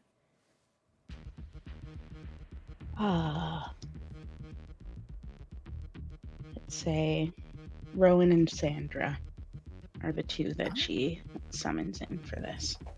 Perfect. And Sandra is one member of the coven you've seen, especially in the kitchen, working with December before, and Rowan usually also does readings in the shop, tarot readings for the public. For those, December is not going to spend her time on. Right. Excellent. All right, so hope the two of you have notebooks or good memories. Just kidding, don't write any of this down. It is extremely important for you to get good at remembering what you are told. Lesson number 1. I think they can too. You wouldn't have allowed them into your coven otherwise. All right, my dears. You see... And she will motion for them to sit. Yeah, you see Sandra and Rowan. Both of them give curt nods, very polite, very clearly listening. Rowan pulled out a notebook before you told them to put it away. And now they sit in the chairs designated, and they, hands in lap, look on and wait for instruction. Lesson number 1. You must learn to keep secrets. For your existence depends on it. You cannot be what you are without December. Right. Right. You must protect her as she protects you all. We It will. is a symbiosis. Isn't that right? And she looks over at Noemi, who just kind of nods. Tapping away at a phone.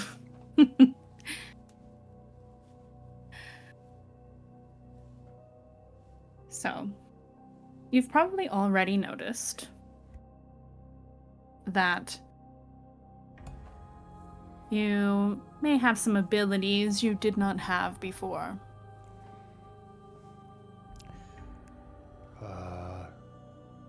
Sandra pipes up. I feel stronger. Yes. I feel smarter.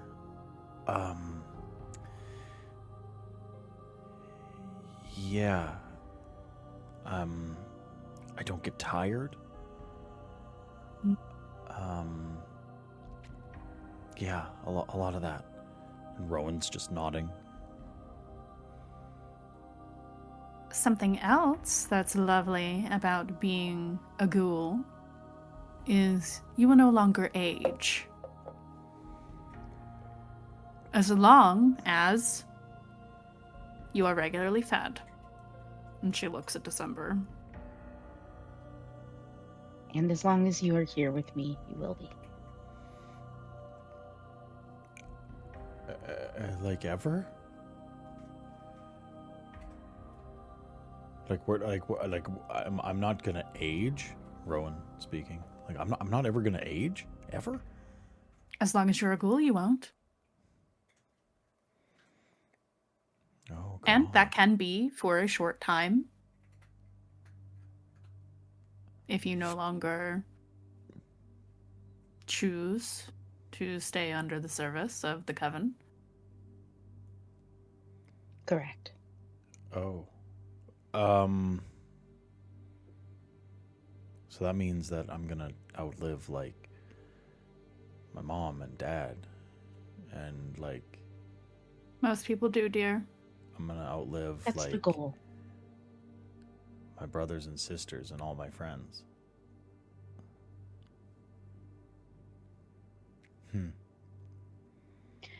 You'll have time to change your mind, but I think by the time it arises, you'll see the value that I'm providing. Okay. Okay. Beyond protection, power, and the gift of eternal life while in service, there are other things that you can do.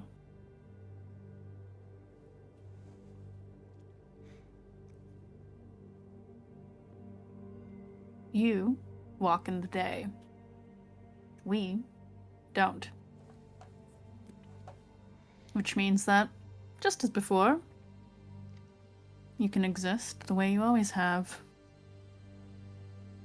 Go to work, see your family,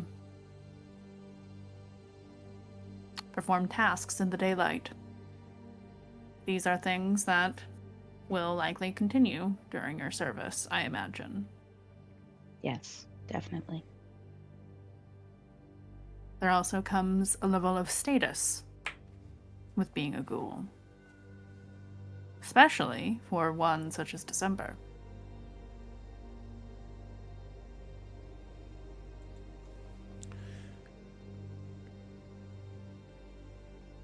This is a privilege you technically did not have before.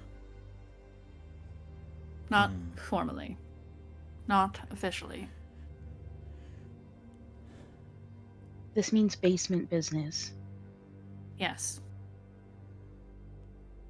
Yeah, not just main floor. I feel like I'm ready, Sandra says. Rowan looks a little trepidatious, but yeah. Yeah, I can handle this. That's what I like to hear, darling.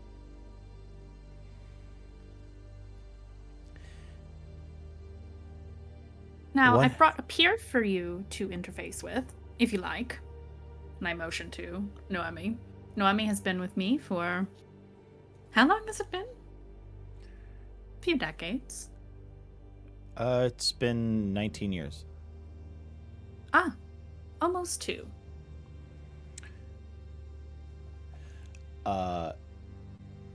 Noemi looks up from their phone and looks over the other two.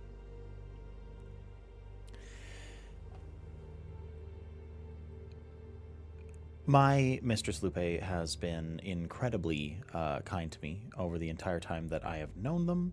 I have paid them back for the gifts that I've been given by doing one thing, that is leaning into my strengths. Are you a fantastic card sharp? Are you a financial whiz? Are you good at magic? Are you well connected in the world of Kine? Are you a muscle bound bodyguard? Are you lean into your strengths and give December what those are, and frankly, buckle up, because you're going to have to get better at the things that you think you are good at.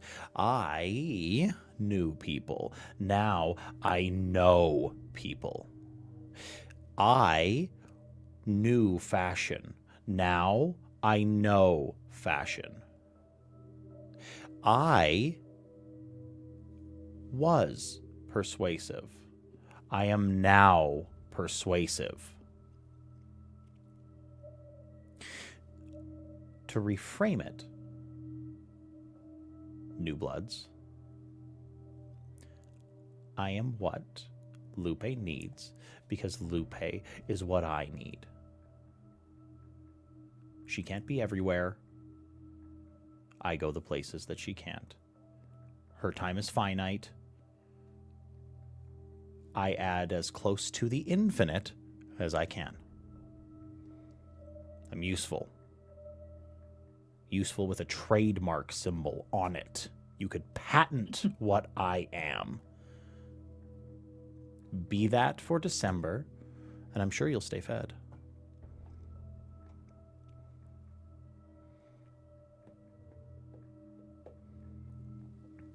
Does that about sum it up? Yes, very well done, my dear.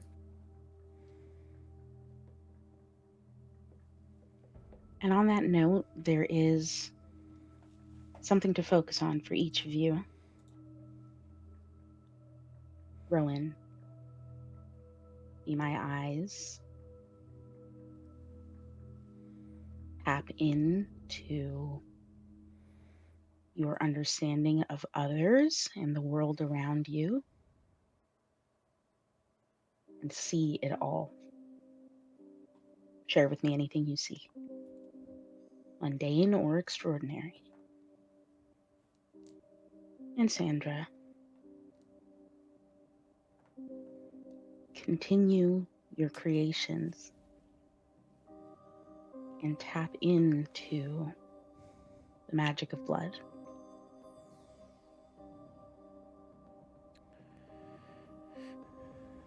Rowan looks to Sandra. Sandra looks to Rowan. And almost in unison, they sort of have a moment of like shared prescience, and they say, "We can do that. We can make this happen." Sandra says, "I'll be what you need." Thank you, my dears. I'll be what you need.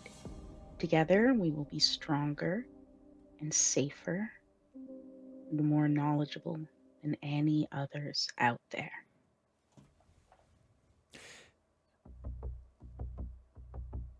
Rowan looks to you and says, "So,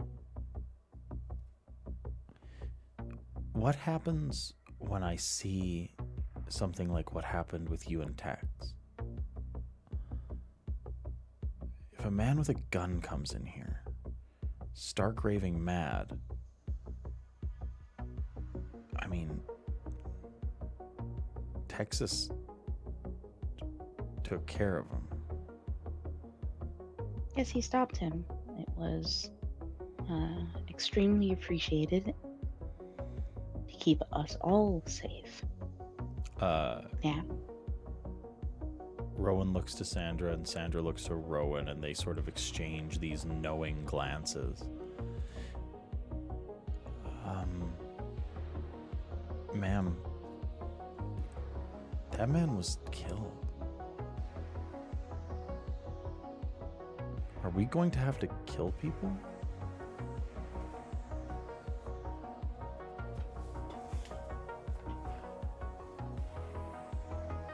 He's going to stare back and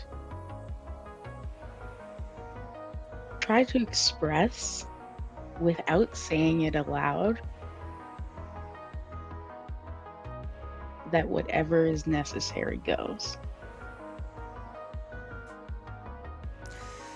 And her eyes just burn with power. Rowan quails a little bit underneath that. Sandra doesn't.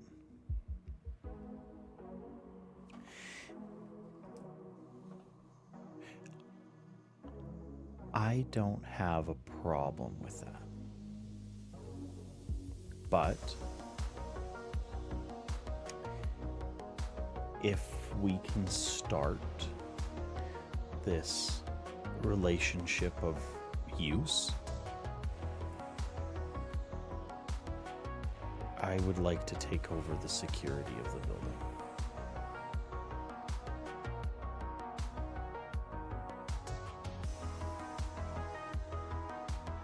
All right. With the caveat that, should I deem it necessary, I'll make changes. You'll always be notified. I'll take notes and keep you abreast of everything that you're doing. And they hesitate for a moment, as if saying anything that might even be considered untoward, as if saying anything that might even be perceived as negative in regards to you is difficult. But they get the words out. I feel like we have not taken the danger of your line of work into enough consideration.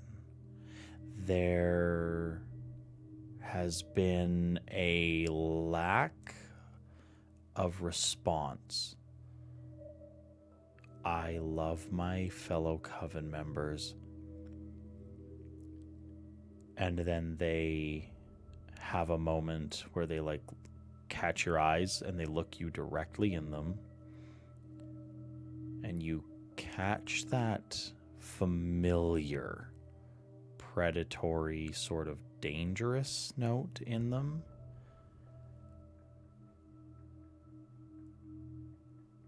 And to be blunt,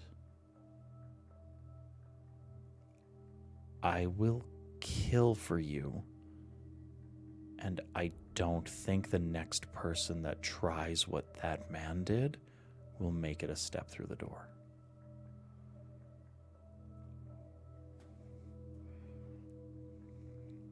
Thank you, my dear. That's what I wanted to hear. And you're right. Security here has not been as strong as it should be. Lupe and I have taken some starter measures to improve that. You'll take the next steps.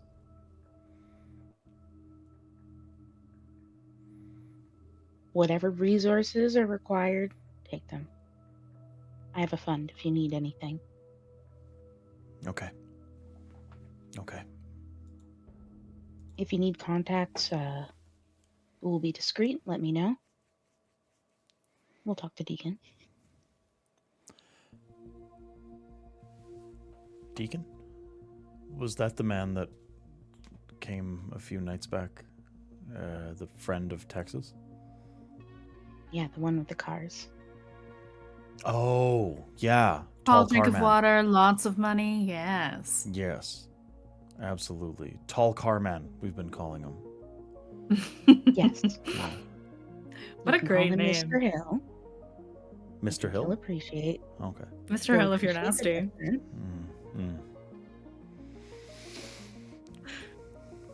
And you'll probably see him around more, as well as, of course, Lupe and Texas, perhaps Uptown. The others you've noticed coming by more frequently lately. Uptown is the one that looks like Dahmer? Lupe couldn't cover that one up. I never thought of it that way. That is Oh, interesting. he'll love that. Yes. Don't call him that or anything. Not to his face. I Actually, he wasn't might planning laugh. I wasn't planning on calling any of them anything, if I'm being completely honest. Well, you might need to at some point. There is information and work to be done between us. If there is one individual amongst our peers that you should be extra respectful towards, it's Mr. Hill. Rowan looks up. I took a criminology course here in the city. I know who Mr. Hill is. Excellent. They don't call him that typically. What do they call him? He's Lupe also leans forward. they've called him Wheels for a really long time in the justice circuit. Apparently he's operated for quite a long time. He's actually used as a case study for circumnavigating and in some cases completely circumventing the letter of the law when it comes to private security. He's actually a big reason why the local security unions have been pushing for bulletproof vests instead of stab-proof vests. Anyway, yeah, just a special interest. Interesting. Well, I think that's a great thing to lean on, as we just discussed. So you keep that special interest going. Okay. Thank you, dear. Well, and if Noemi is amenable, and if you are amenable, if you would like a more experienced ghoul to keep in touch with, should you need anything during the day, I think it would be good for you to keep in touch.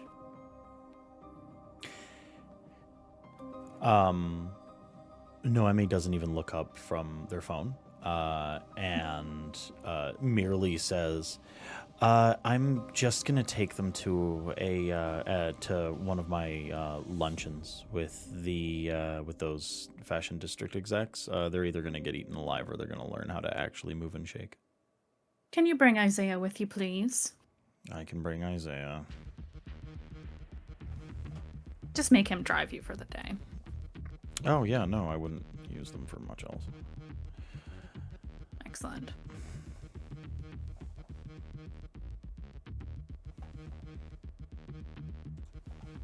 Well, December, did you have anything else you wanted to delve into? We've covered all the basics as far as powers manifesting. That's going to be more your department than mine. Yes, that part I can definitely handle. I think another check-in will be appreciated, but Of for now, course. the connection between our ghouls is very reassuring. Of course. And I can expect, looks towards Rowan and Sandra, I can expect you both to represent me well. I trust you in the shop. I trust you with my life. And now you trust me with yours.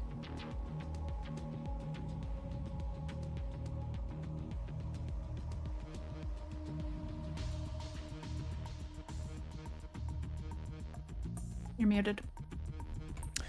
They nod, and then Noemi stands up. Looks to Lupe.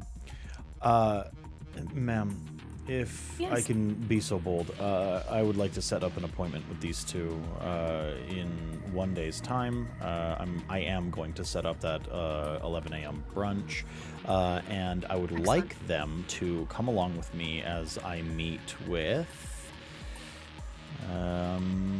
Yeah, no. It looks like some really high execs from Fendi are in town. And Excellent. I was looking into some acquisitions on your behalf.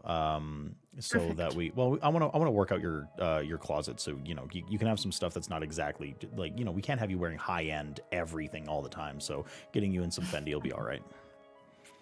That's fair enough. I need to dress down occasionally. Yeah, that's sort of how it feels. I would also like to use it as an example for these two on how to dress to impress.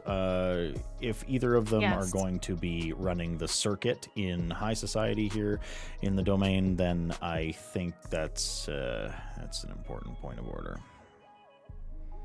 As the two lead ghouls, for lack of a better term, the two most senior ghouls, I would expect that they should be prepared for such things should they ever need to accompany December on any particular meetings or engagements.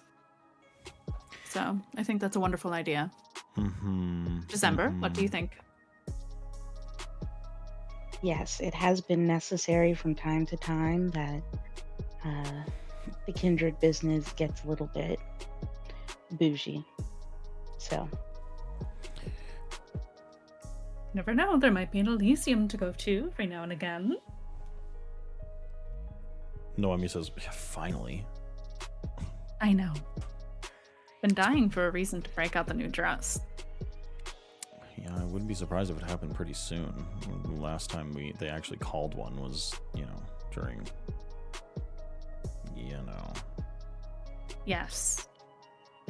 Anyway, let's not gossip too much. I think a meeting, as long as everyone is amenable, and between the three of you, would be excellent.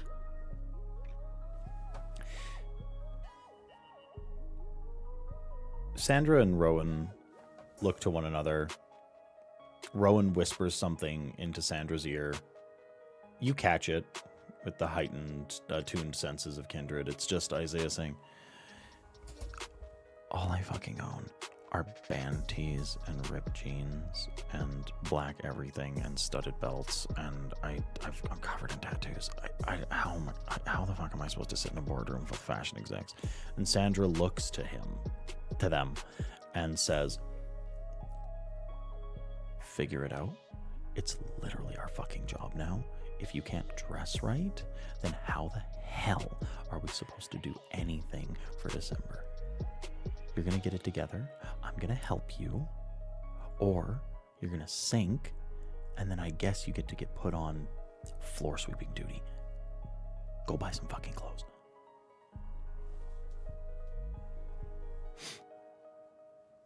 Is that in the room or them in the hallway? That's them in the room whispering, hoping that you don't hear them. They have no real idea about like preternatural senses or anything like that. Lupe just looks over at December but doesn't say anything yet. December's response is not to acknowledge it verbally, but reach into her clothes and pull out a couple of bills, hundreds, hand them over. Sort yourselves out. Of course, ma'am. Noemi waits for Lupe, but Sandra and Rowan leave the room. Oh, they'll learn in time. Of course, you get to decide how strict you want to be with them. How strict? Well, they left without being entirely dismissed, but old habits, I'm sure. I do want them to have some autonomy. If I need them, I'll summon them. That's fair enough. All right, then. Is Lupe, just one question. How many are under you now? Oh, let's see. She mentally lists them off.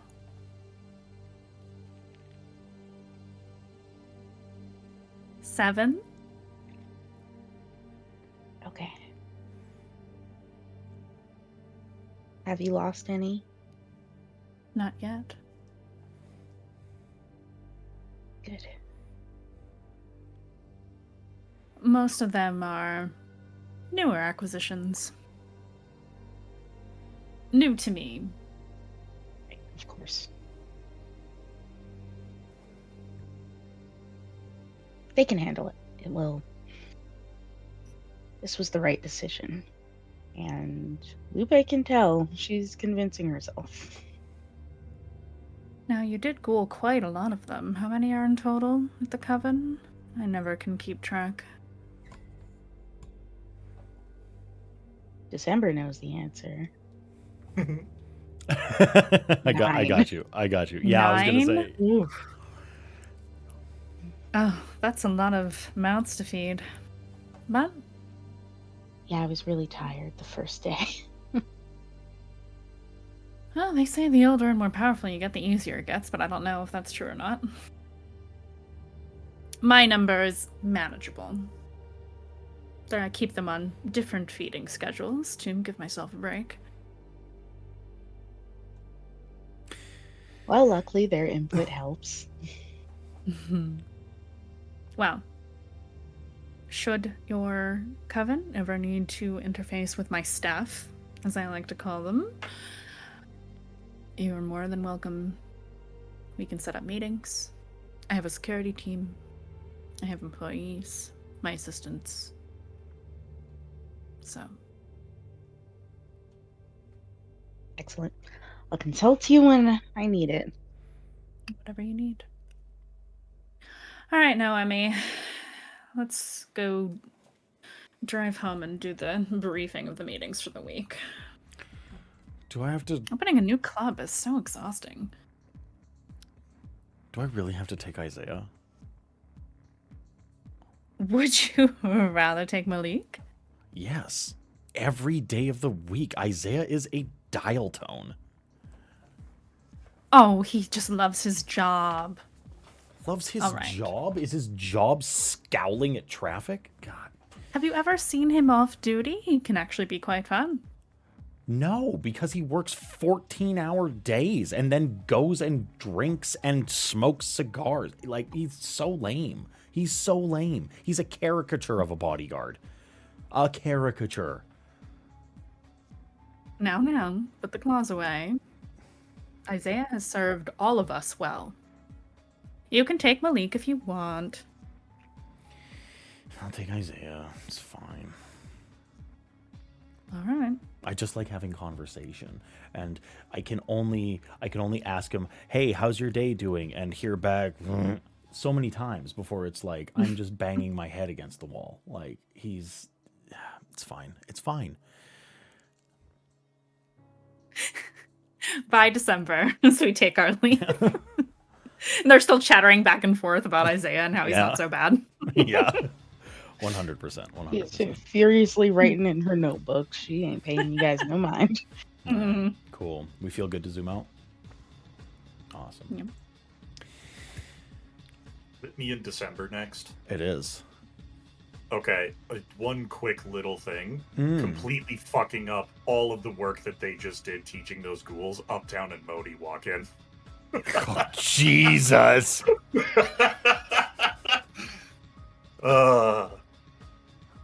Modi That's walks so super good. casual. Modi walks in, claps. Sup fucker's gonna learn today. Exactly. You're gonna be shocked. Noochies. You're gonna be shocked what you gotta oil up to be a ghoul these days. Let's get into it. Modi, What? I am writing. I need you to shut the fuck up. Listen. No, Modi, she's 1 right. second. Don't interrupt the writing time. God. That one's. Here's the thing. There's a couple lines you don't cross with December. Her writing time is one of them. Got it? Modi takes out a pen and a notepad. Yeah. It's all And then about 2 knowing minutes what later. lines you can cross and what ones you can't. All right? 2 minutes later. Hello, thank you for coming. Yeah, we got a thing to do, don't we? Yes. Yeah. As Oh, soon I as wait. possible. These Uptown looks at the ghouls that he doesn't really know are ghouls, but he can tell something's different in the way that you guys are looking at each other. And he just goes, "Oh, do they know? Do they know? They know a lot. Oh, fine. What'd you tell him?" I assume you told him. Did you tell him all the boring stuff about how they gotta toe the line and do what you say and that kind of stuff? Yes. Or is it? Yeah? Yes. I thought you were a fucking anarch now. Cringe. All right. Modi holds up the piece of paper he was writing on and shows it to Sandra and Rowan as they're... The light's fucking it up. What does it say? Yeah. You gotta be a big suck. Not the big suck. Yeah. Uptown kind of catches it out of the corner of his eye. Nods. Yeah, so you were saying something about... do you want them to know? Yes, that's fine. Oh, okay. You were saying about going through the old chantry.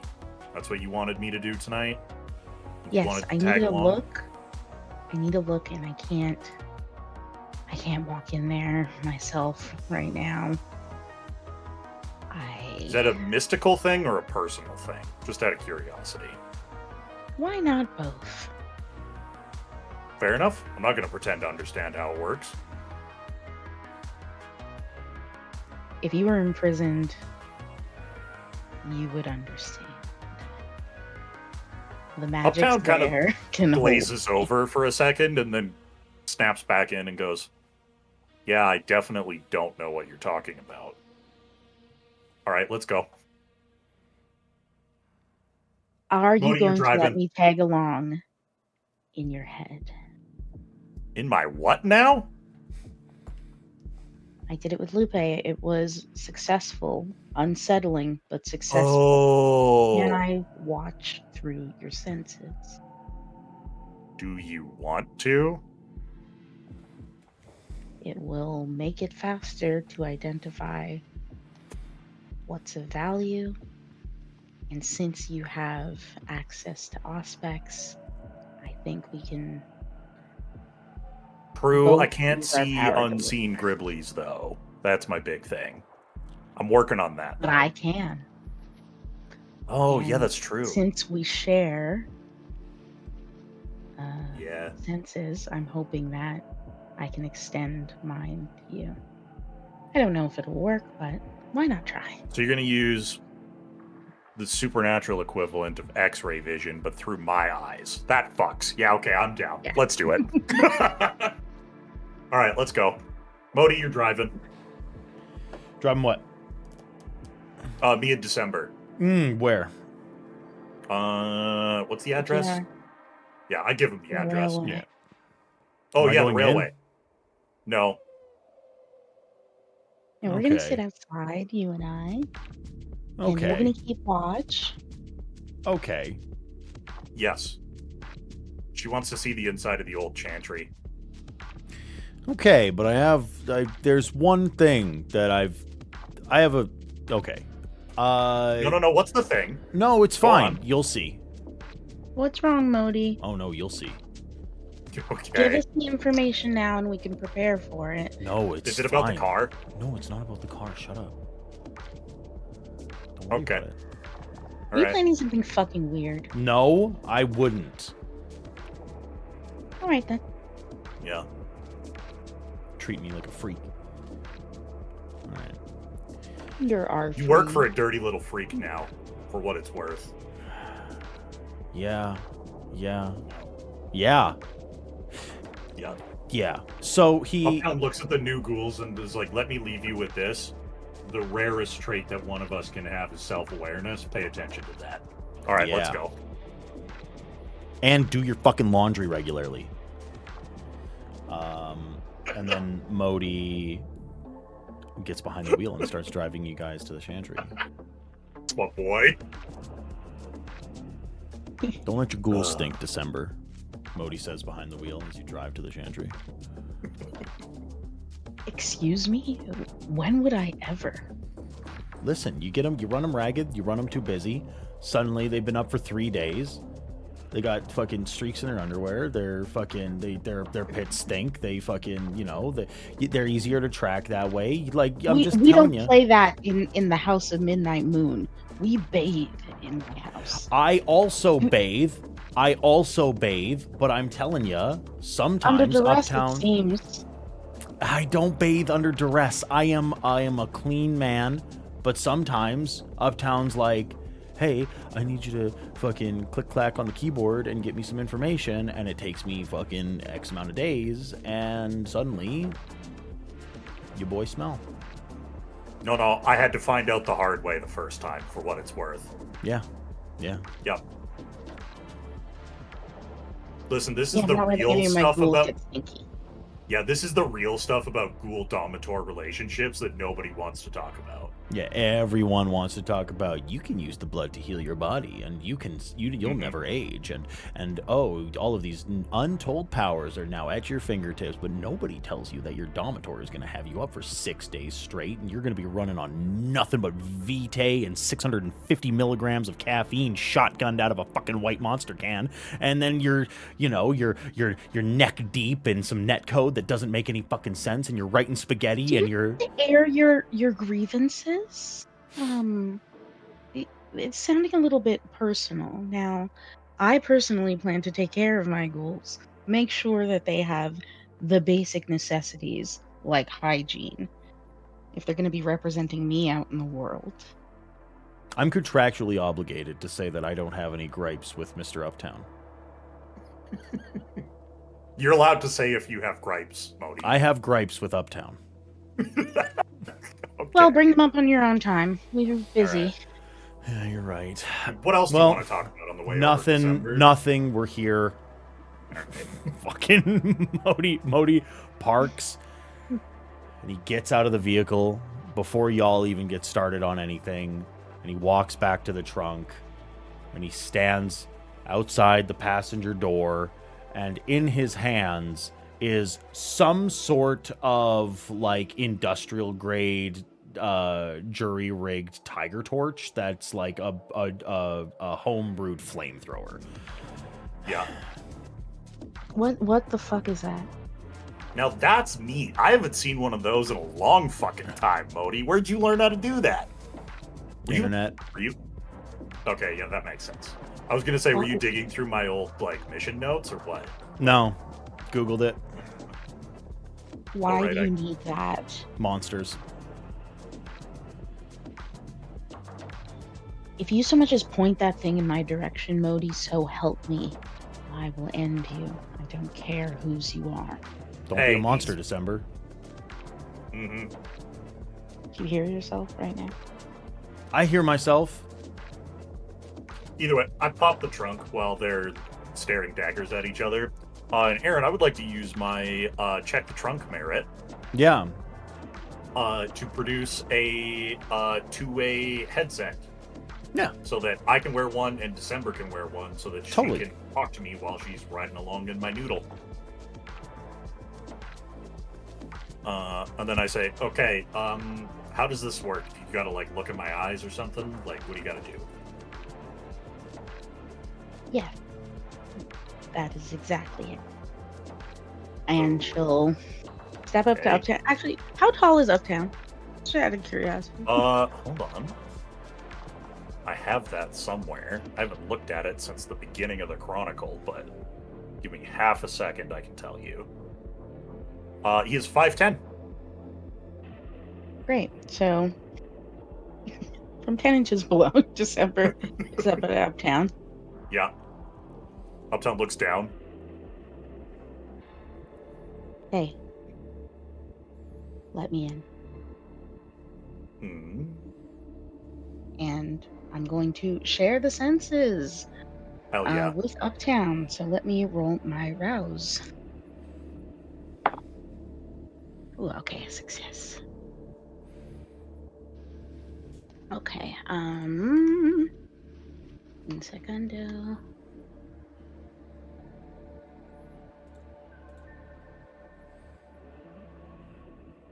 Okay, so I just have to roll, and that will see whether. Yeah, I'm relenting. I'm gonna let you do it. So.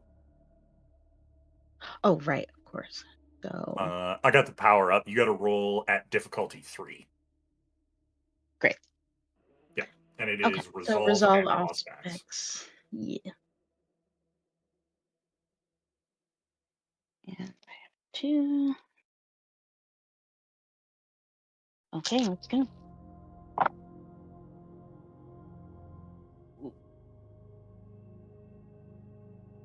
Oof. Hang on a second. That's gonna require some willpower. Now that's what I'm talking about. That is a messy critical Oh, for a total of. Wait, sorry. How many is a pair of? that's 4 is a pair. So that's 4 on its own. Yeah. 7 successes. I would like to take this moment Yeah, go ahead, storyteller. What happens? to describe what happens on a messy critical. December, multiple times you have subsumed your consciousness into another. You understand the feelings. You get into a new body. You feel out those aches. The odd sensations of having fingers that aren't as long as yours or are too long. The heaviness of eyelids that are not your own. The sensitivity of the hearing that is not what you are used to. The temperature sensitivity of an individual that is not you. It's all of these different things can be a shock to the senses, but it's things that you're prepared for. What you are not prepared for is entering into the mind of a man whose paranoia, whose intense second-guessing double-think of his own psyche is an ever-present part of their mind. Usually, you don't get a lot of hints besides basic communication. However, Uptown's mind is one that is on repeat. It's like a white-knuckle grip at all times. It is tension wired so tight that it defies logic how it has not snapped. You've felt moments of stress before. Moments of panic. Moments of fatigue. Where you feel stretched too thin. This is that. Cranked all the way to the highest heights you've felt. You feel like you're in the middle of a panic attack. It's not stopping, and it's not your own. It's just impressions. It's just feelings.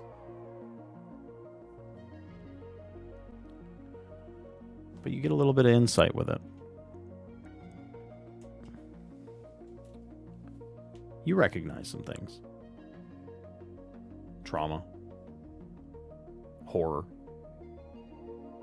Loss. You catch glimpses of a person, a Schrodinger's individual. It's uncertain whether they're alive or dead. Maybe you're trying to trick yourself into thinking that they're dead. It'd be easier if they were. Fades. You catch dreams, aspirations that have failed. You get glimpses into Uptown's life. Usually, catching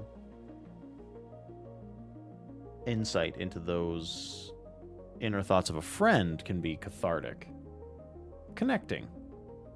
This hurts. It is like a knife right into the psyche. And then,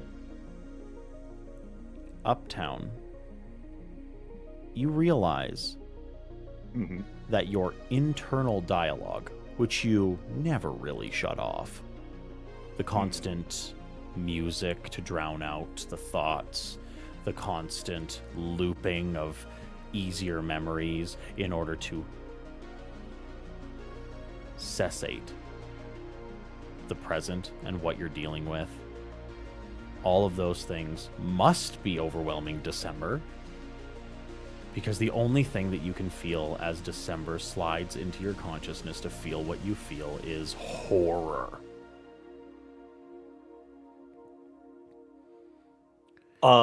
You two can take it from there. The first thing Uptown does is he puts his internal monologue on zone out mode. That's the closest thing I can think of to call it, and it's literally just Tusk by Fleetwood Mac on repeat.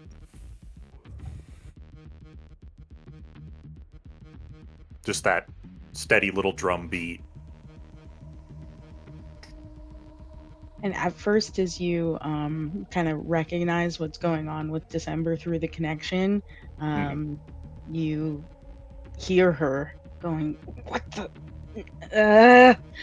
And then, as the music starts, kind of calms, and she is crouched on the floor of the back seat of this car right now after that emotional journey. But the music gives her something to tie into, and she recalls the times when she's had to block out particularly cloying and rancid premonitions, and she uses that skill to organize the parts of Uptown's mind that are overwhelming. You also hear his voice come through in real life on the earpiece. Welcome to the fucking rodeo, as he makes his way into the building. I can't believe you live like this. All the time. And the time it takes for Uptown to travel in is the time she uses to get her bearings so that she can actually access the senses and not all the other noise. Yeah, I will use obfuscate as I'm moving inside, Aaron. I'm going to ask for 2 rolls here. Okay. Actually, 3 rolls if you're going to be obfuscating. Yeah. 2 rolls from Uptown. Uptown, I would like a give me your obfuscate roll, for sure. Okay. And then I'm also going to ask for an intelligence and investigation. Sharmi, I'm going to need a resolve plus auspex. Okay, great.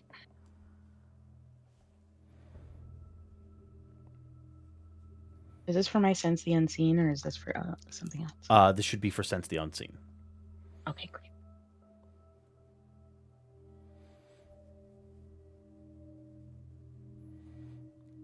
Obfuscate is 8 successes, messy critical. Holy shit.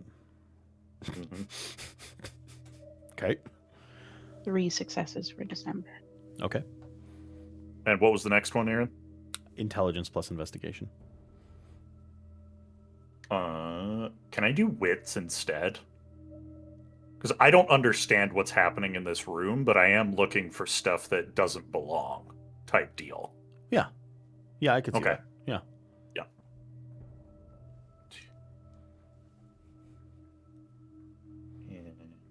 Would an investigation specialty for profiling apply here?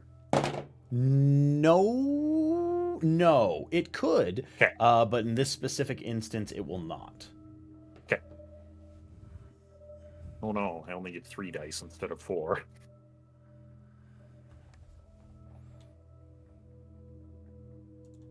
That one I'm going to spend a point of willpower. Right.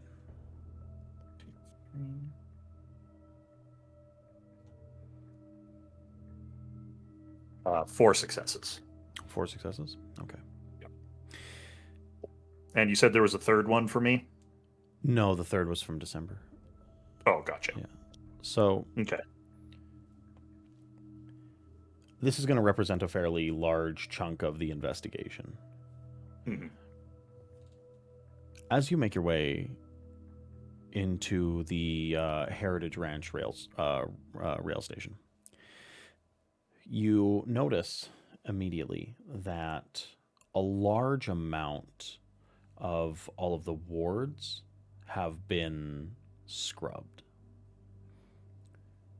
destroyed. You knew where they were to begin with. And there's been damage to the points of entry and the points of exit. There's evidence of other individuals that have come here before you. You make your way to the freight elevator, the way down into the chantry proper. Rather than taking the elevator itself, which would be a dead giveaway, you make your way down the access shaft, and you get into the sub-basement. The alchemical stations have been completely ruined, destroyed. Vandals or the like have made their way in here. You start moving room to room. December feels Uptown sweeping through the building, so practiced it's like he's not even thinking about it.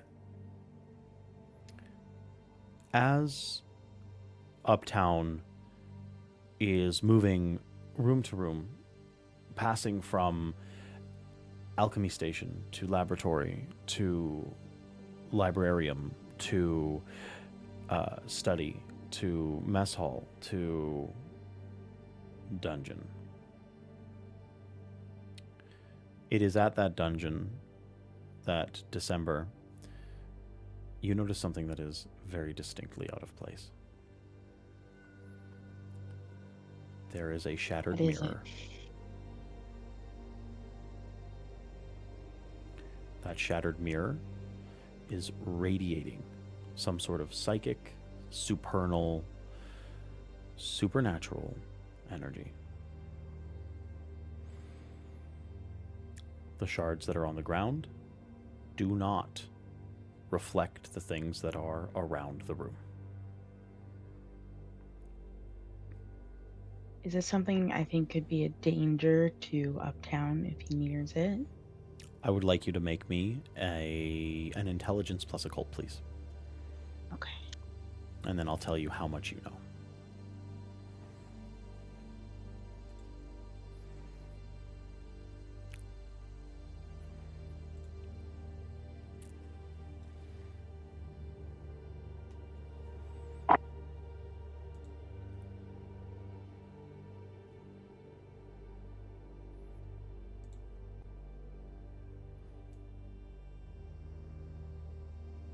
A willpower is being spent. Okay. 4 successes. Mirrors like this are used to transport individuals. They are supernatural links between two physical locations.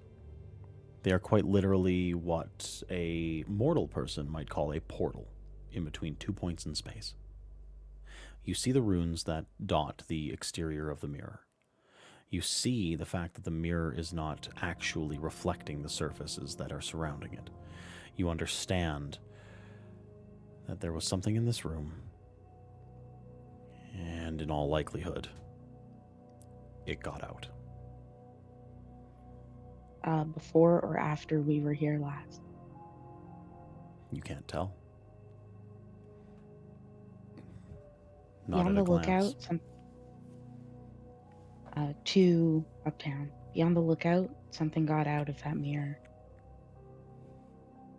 Something came through.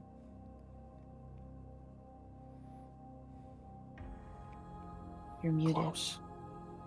Oh, No, no, I'm you're just whispering. Will it pull me in if I get too close? Will it? No, That's what not I'm as asking. far as you know. I don't think so, but I would be cautious. If you Noted. can get a good look at some of the runes, I can attempt to study, but don't move closer. Uptown just pulls a notepad out of his pocket and sketches some of them out real quick. And then puts it back in his pocket. And that's what December is studying, the sketch. Does Uptown move on? Yeah, I don't fuck with the spooky mirror. Are you kidding me? Moving throughout the rest of the location, Uptown eventually reaches what can really only be described as an inner sanctum, a place of gathering for those that would be doing occult magics. There's a running theme. It seems as if the points of power that are within this city have all been carved out of circular rooms, as this one reflects similarly. The room is circular. There are pillars in concentric rings that lead to the center. In the very middle is a dais. The room is full of shadows, and the only lighting comes from electric lamps that line the walls, seemingly not turned off when Lavali passed. On the dais, in the center of the room, is another desiccated body, similar to the one that you found in the room in Suncore Tower. Is it standing or... It is laying prone. Okay. Can I please get you to make me a wits and awareness? And is it red in there, or is this more traditional fluorescence? It's actually Yeah. more incandescent lights. Yeah. Soft yellow lighting intended to faintly light up the room. I'm gonna make a rouse check. Okay. A few extra dice. I do get a little hungrier though. Oh, but I have 2 dice. Oh.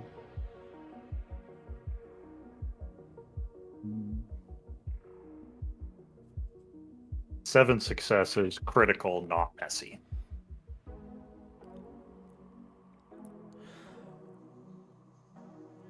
Uptown is a seasoned veteran, an ex-soldier, and a paranoid individual, first and foremost. Creeping between the pillars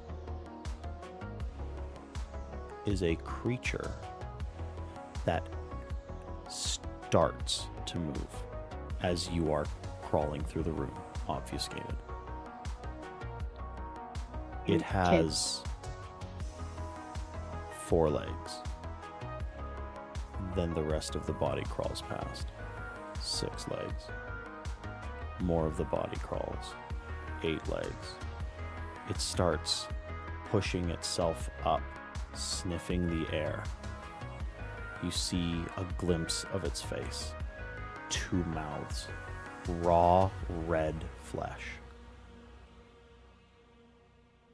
Multitudes of eyes. 2 snouts. Spittle comes out from between those dual sets of jaws. Musculature and bone have been reinforced at the ends of the claws of its multitude of legs.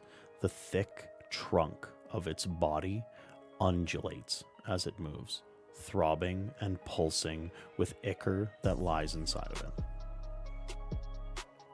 Its gigantic, sinuous body must stand at far greater than the size of, you would say, even a jacked up truck.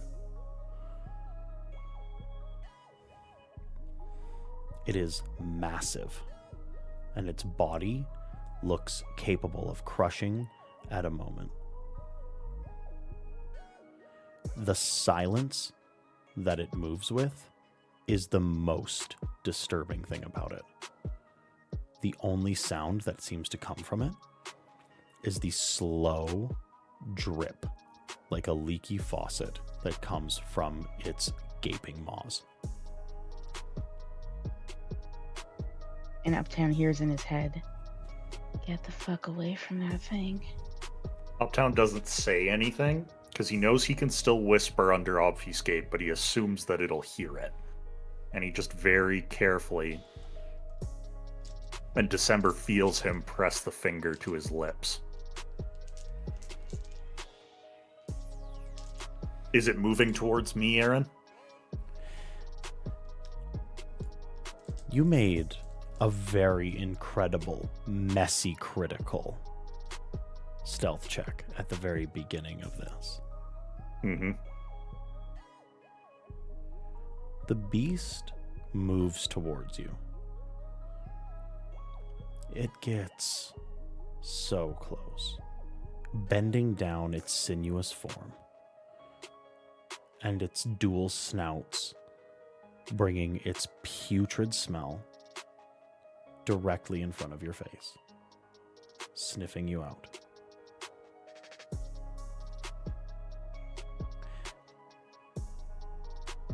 You have a moment. It has not noticed you, but it's so fucking close. What do you do? December feels the internal monologue not waver in the slightest.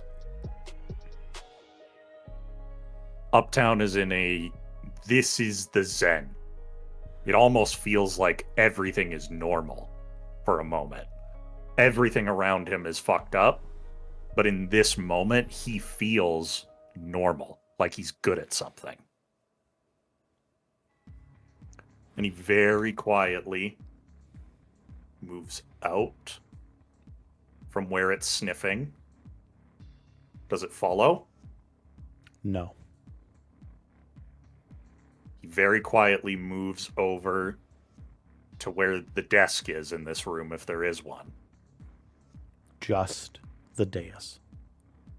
Just the dais? Okay. Is there a personal quarters anywhere here that I've already missed?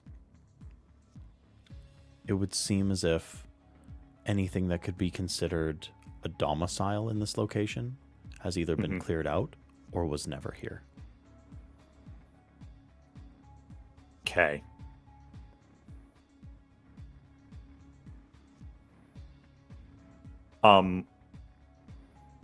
You and I talked. There's one thing I'm supposed to find in here that would be in a personal living space. Is it in here Or a instead? study or a library. Or a study or a library or something like that? What exactly are you looking for? And I think I can tell you where in this place you would find it. It's proof that someone is dead who December met earlier that night. A long time ago. You find that proof tucked away in the study. Okay. So then I guess in this moment, if all that's in there is the dais and this creature, Uptown is leaving that room expeditiously. He's not looking for anything else. And he makes his way into a study. Probably one of the last rooms. As you're exiting, December is just looking to see in that specific space, is that entrance and exit the only one?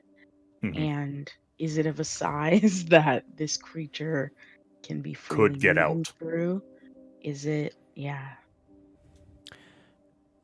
is it contained? I guess Using is what some she's trying to decent say. powers of deduction, Uptown can definitely surmise that there's no entrance or exit that this creature could fit through besides the freight elevator.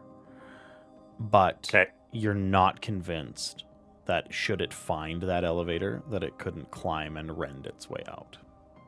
Okay. Contained is not the term that you would use when it comes to this creature. Okay. So, knowing that, he makes his way through the rest of the rooms and at one point stops in a study.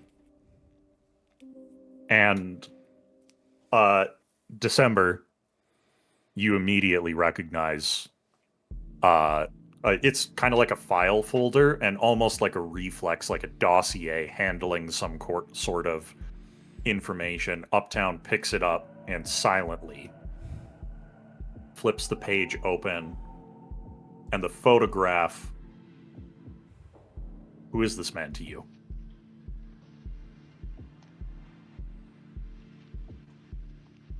Man is an asshole.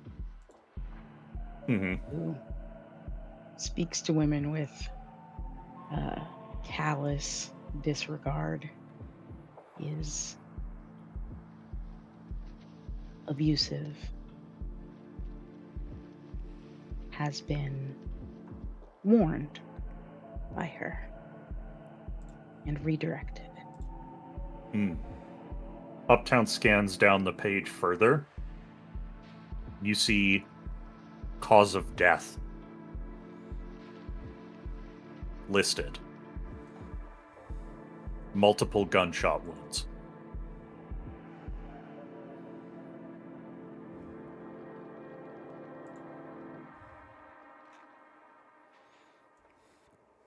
Is there And a any indication of timing associated with that? Date of death?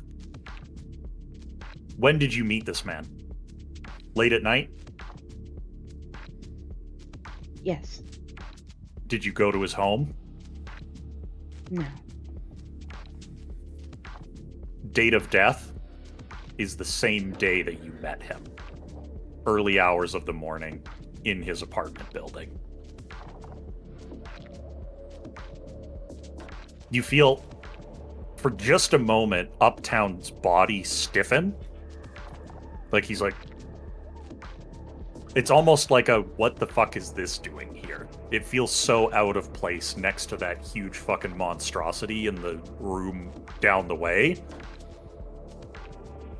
And then he kind of like softly motions to the folder and then up, as though trying to communicate to you, should I bring this with me?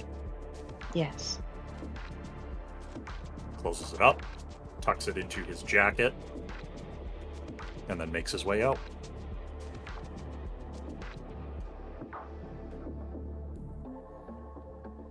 And as soon as Uptown is elevator, in the elevator, moving that way, December cuts the connection. Yeah. Modi, let's get the fuck out of here. Something's loose in there, and I don't know who can handle it. Wait, what's up? Drive. Okay. And Yep. December's still on the floor in the back. Mhm. In a way you haven't seen her. Curled, small. Uptown kind of, when he gets in the back with her, he kind of reaches over and puts a hand on her back just to, like, connect a little bit in a way that isn't that psychic way.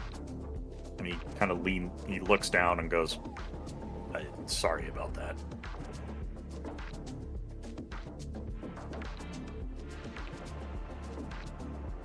I appreciate what you did. Going in there. Mm-hmm. But that's a big problem. Yeah, no, I'm gonna call the Baron. And Uptown picks up the phone and calls Baron LePage. Should we speak to the coterie? Yeah, we should debrief about what the fuck I just saw. Are you calling the Baron right now? Yeah, I call him immediately after leaving there, saying that I want to meet. We don't have to do that right now. I'm not speaking a word of that over the phone, though. Gotcha. Modi looks into the bag. I cried the first time I hung out with Uptown, too. It's okay. It's okay. No, dude, she used a thing to experience what I experience in my body. Yeah. And the energy for replying to Modi has gone out of December. She is silent. Yep. And I think that feels like an appropriate place to zoom out. Yeah. Modi speechless. It's now that we're going to zoom in just momentarily on Mr. Hill, if you nasty. I don't know a single person that calls him that. This one's going to be a little He doesn't hate it. This one's going to be a little quick. There's just a tiny order of business that needs to happen. Yeah. Deacon, Yes. you get a text from Fox. Oh, is it that time? Do you have time? Is the text. How soon after my meeting with Mario is this? A couple days. Oh. If this is the time between where I don't think anyone. I think Deacon's been fully secluded in investigation mode. Yeah. Outside of people actually needing him for something, it's been very short. Hey, can you send me this? Mostly it's from Lupe. Hey, I need help with this. I'm opening a business. Do you have petty cash? And he just sends it like in a DOS, in like a. But I don't think anyone from the Coterie has actually seen him when he's in this mode. So this brings him out of it because. And so naturally he sends back, I have time. What do you need? She sends you an address. You recognize it. It is an abandoned industrial building just on the outskirts, past the airport.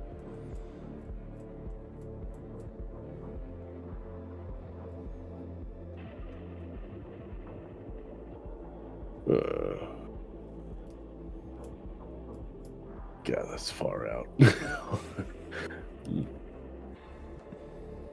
We were just talking about how paranoid Uptown is. Beacon is up there with paranoia as well. You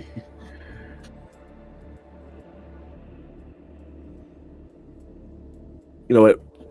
They're already one note bloodbound to me. Let's go. But he will have standby. Like, he's going to let a few members of the MC know where he's going, to the very least. Yeah, certainly. Like, yes. And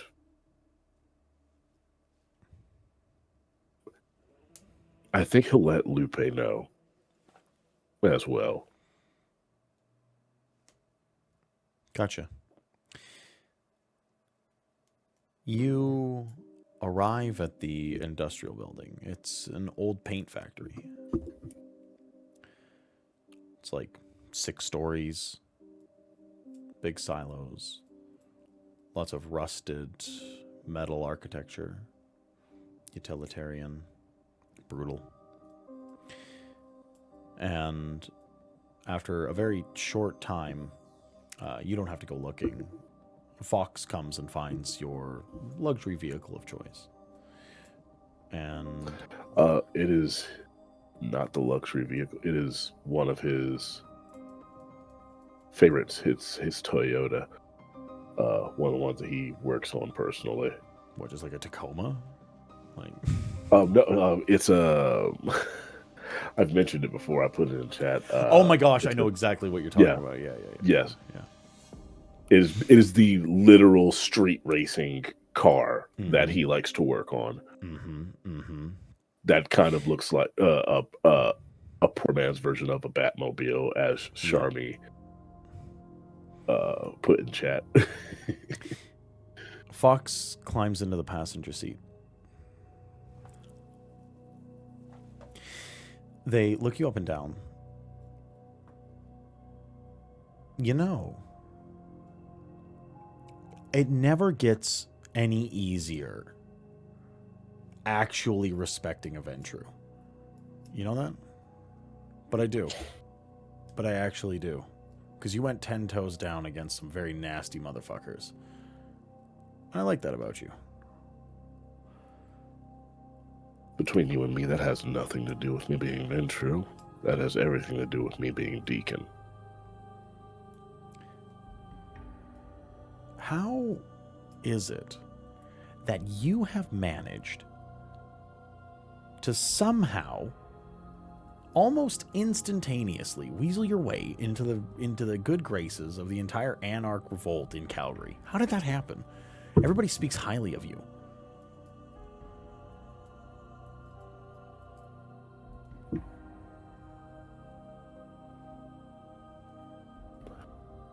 Being capable is how. No. No. It can't be that. There's plenty of capable individuals that make bad fucking decisions and shit the bed, and they don't actually stand for the revolt.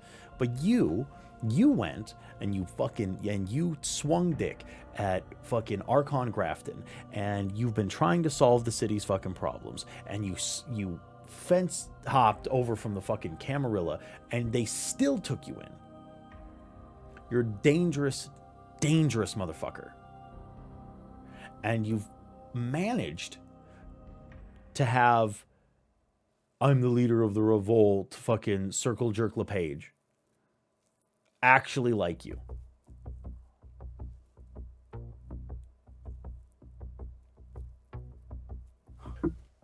Is this a question of what I personally did, or can you just not figure out how a Ventru did it?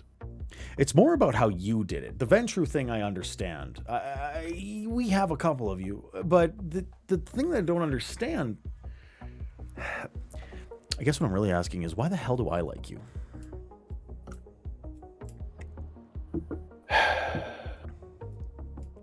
I don't like anybody.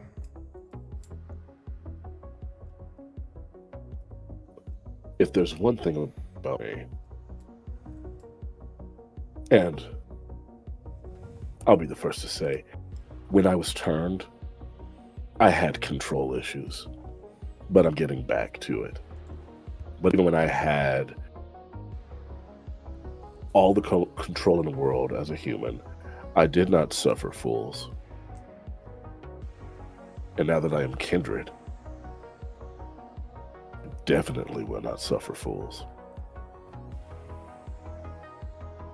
And you are the epitome of fuck around and find out. And we both share that in common. Of course, my find out is more so on the table at all times, but I am working on it. Yeah, I think that might be a bit of it. Also, I think it could just be the Fendi boots. It's not the Fendi boots. It's definitely not the Fendi boots. And it's not the nice cars. I don't... Listen, Joker. Fucking... It definitely isn't any of that shit. I've run in the punk scene for fucking ever. And frankly, there's a lot of people that wear leathers and act hot and act like they're hard as fuck and they're really down to the fucking wire. And none of them do it like fucking Deacon Hill.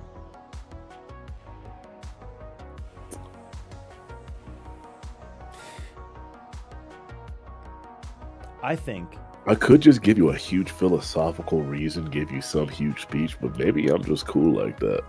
That's what's up. Nah, that's real. That's real. I don't need a philosophical discussion.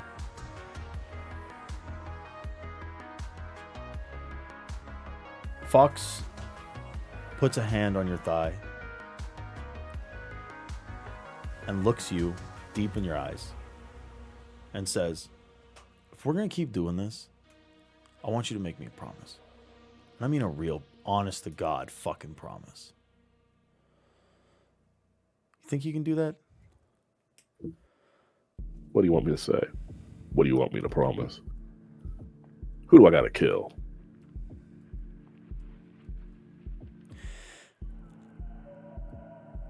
I want you to stay Deacon. Because there's a lot of people right now that are trying to make you into something that you're not. Camarilla wants you to be a stooge. They want your money and your Yeah. influence and your capabilities. And the Anarchs want you to be a symbol that Aventru can be different and that you can stand up even as the young, absolutely unstoppable force that you are against Archons. And I'm sure there's other people trying to pull your strings too. You have no idea. Well, I don't give a fuck about all Fox, that. you didn't have to ask me to promise you to stay deacon. It didn't matter what clan I was. It didn't matter what sect I was going to go to. Or what I'm in. Deacon Hill is Deacon Hill. And that's all I can ever be. With that, Fox is going to lean in and take your hand and go to bite into your wrist.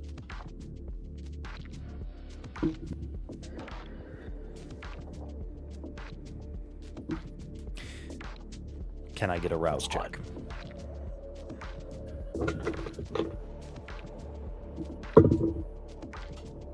Success.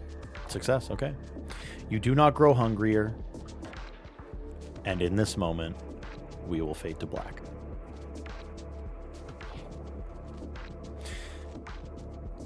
We are going to pull back.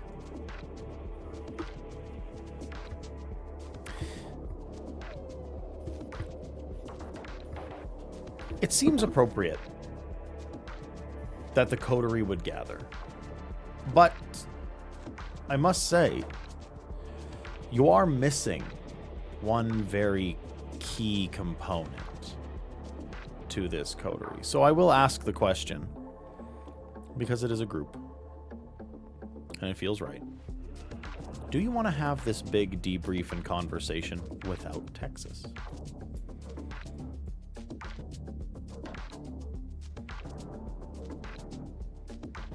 I don't think so. Yeah.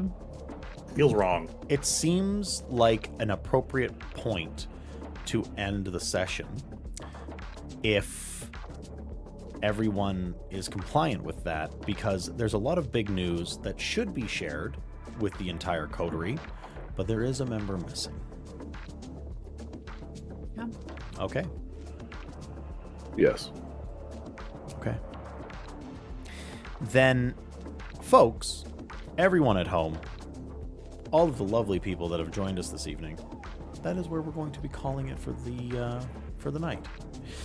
Thank you for our wonderful Season 2 opener. Thank you for coming along with us and making this as special as I felt telling the story, along with this absolutely wonderful cast. You're all lovely. Let's real quick, since it's the season opener, we're going to give a quick little round as to who we are, where you can find us. We're going to start, we're going to do this counterclockwise, and that means we are starting at the Mandy. Mandy, tell them who you are. Hi everybody. I'm Mandy. I'm playing Lupe of Clan Ministry. You can find me all over the internet at the Mandy. I do things and stuff all over the internet, like be a weirdo like I am right now. I haven't done this in a while, so I'm like, what do I even say when I do these fucking intro things? But yeah, you can find me all over the place at the Mandy, including in chat. My name is the same everywhere, and my current big project, aside from this one, being part of this one, is every Wednesday, actually starting back up this coming Wednesday, we return with the beginning of the Amaria Wilds arc of Mistlost. We are in the 50s in terms of episodes. We've been doing this for a couple of years. Sharmi is one of the players in my lovely homebrew D&D game. You can catch that on my Twitch channel on Wednesdays starting this coming week, because we are done with our little summer break, so that's where you can find me. Charmy, who are you? Speaking of Charmies, that's me, also known as Captain Charmy, various places around the internet. I have been December the Blood Witch. It's been a slice. You can find me playing Miss Lost with Mandy, being a hot girl disaster. So come check us out. If you want to watch Backstar to episode 50, shit went down. Other than that, you can find me on the internet just being a little weirdo. And that's me. Daryl Dorsey, who are you? Hello, I am Daryl Dorsey. I had the divine. You okay? You okay down there, Charmy? I had the divine pleasure of playing Deacon Hill, who can only ever be Deacon Hill. You can find me all over the internet at Mr._Daryl Dorsey, or whether that's on Instagram, Threads, or any other social media that we may or may not use, or some form of Daryl Dorsey. I'm also a voice actor, and I'm trying to get back into my voice acting bag. So if you have a project, hey, hit me up. I have a deep voice, and I can be quite menacing at times. And with me saying menacing, hey Mandy, can I guess as a villain on Miss Lost and just torture your players? Actually, yeah. Let's talk about that. Yes, DM me. I will be horrible in the best way. And that's all for me. Brendan. Hi, everyone. If Charmy is Captain Charmy, I'm Captain of the Little Weirdos. My name's Brendan. You can also find me on TikTok and Twitch here at Trap McFiggins or Trap McFiggins 0, depends on the platform. I'm also on Blue Sky. I post there. I stream solo. I do all kinds of fun stuff like Roller Coaster Tycoon, meminess. I do Elder Scrolls. I've done Stardew Valley challenge runs. I do all kinds of fun stuff. Every Monday at 6:30 Mountain Standard Time is when I usually stream, if you want to come find me. And yeah, I play Uptown, everyone's favorite greasy little weirdo. So thanks for tuning in. I appreciate it. That's me. I'm Story Dad. I tell stories on the internet. I do hot boy shit on Instagram with LARP pictures, and I like to meme. I like to tell TTRPG stories with my friends. And I have the wonderful privilege of telling a vampire story with the wonderful cast that we have assembled here this evening. You can catch me all over the fucking internet doing that kind of shit. And you can catch us here usually on Wednesday evenings and on Saturday evenings, telling VTM stories on Saturdays and doing variety stuff on Wednesdays. I've been your humble game master, humble storyteller, and we are going to, because I can't help myself, we're going to raid out into T-Pain. Yes! Finally! He's live. Set the fucking tone. Let's go. We're setting the tone. Hey, everybody. Hop into T-Pain's chat. Show him some love. He's T-Pain. So yeah, we'll catch you next Saturday for chapter 12 of Sanguine Dominion. And we will, play TTRPGs with us, T-Pain.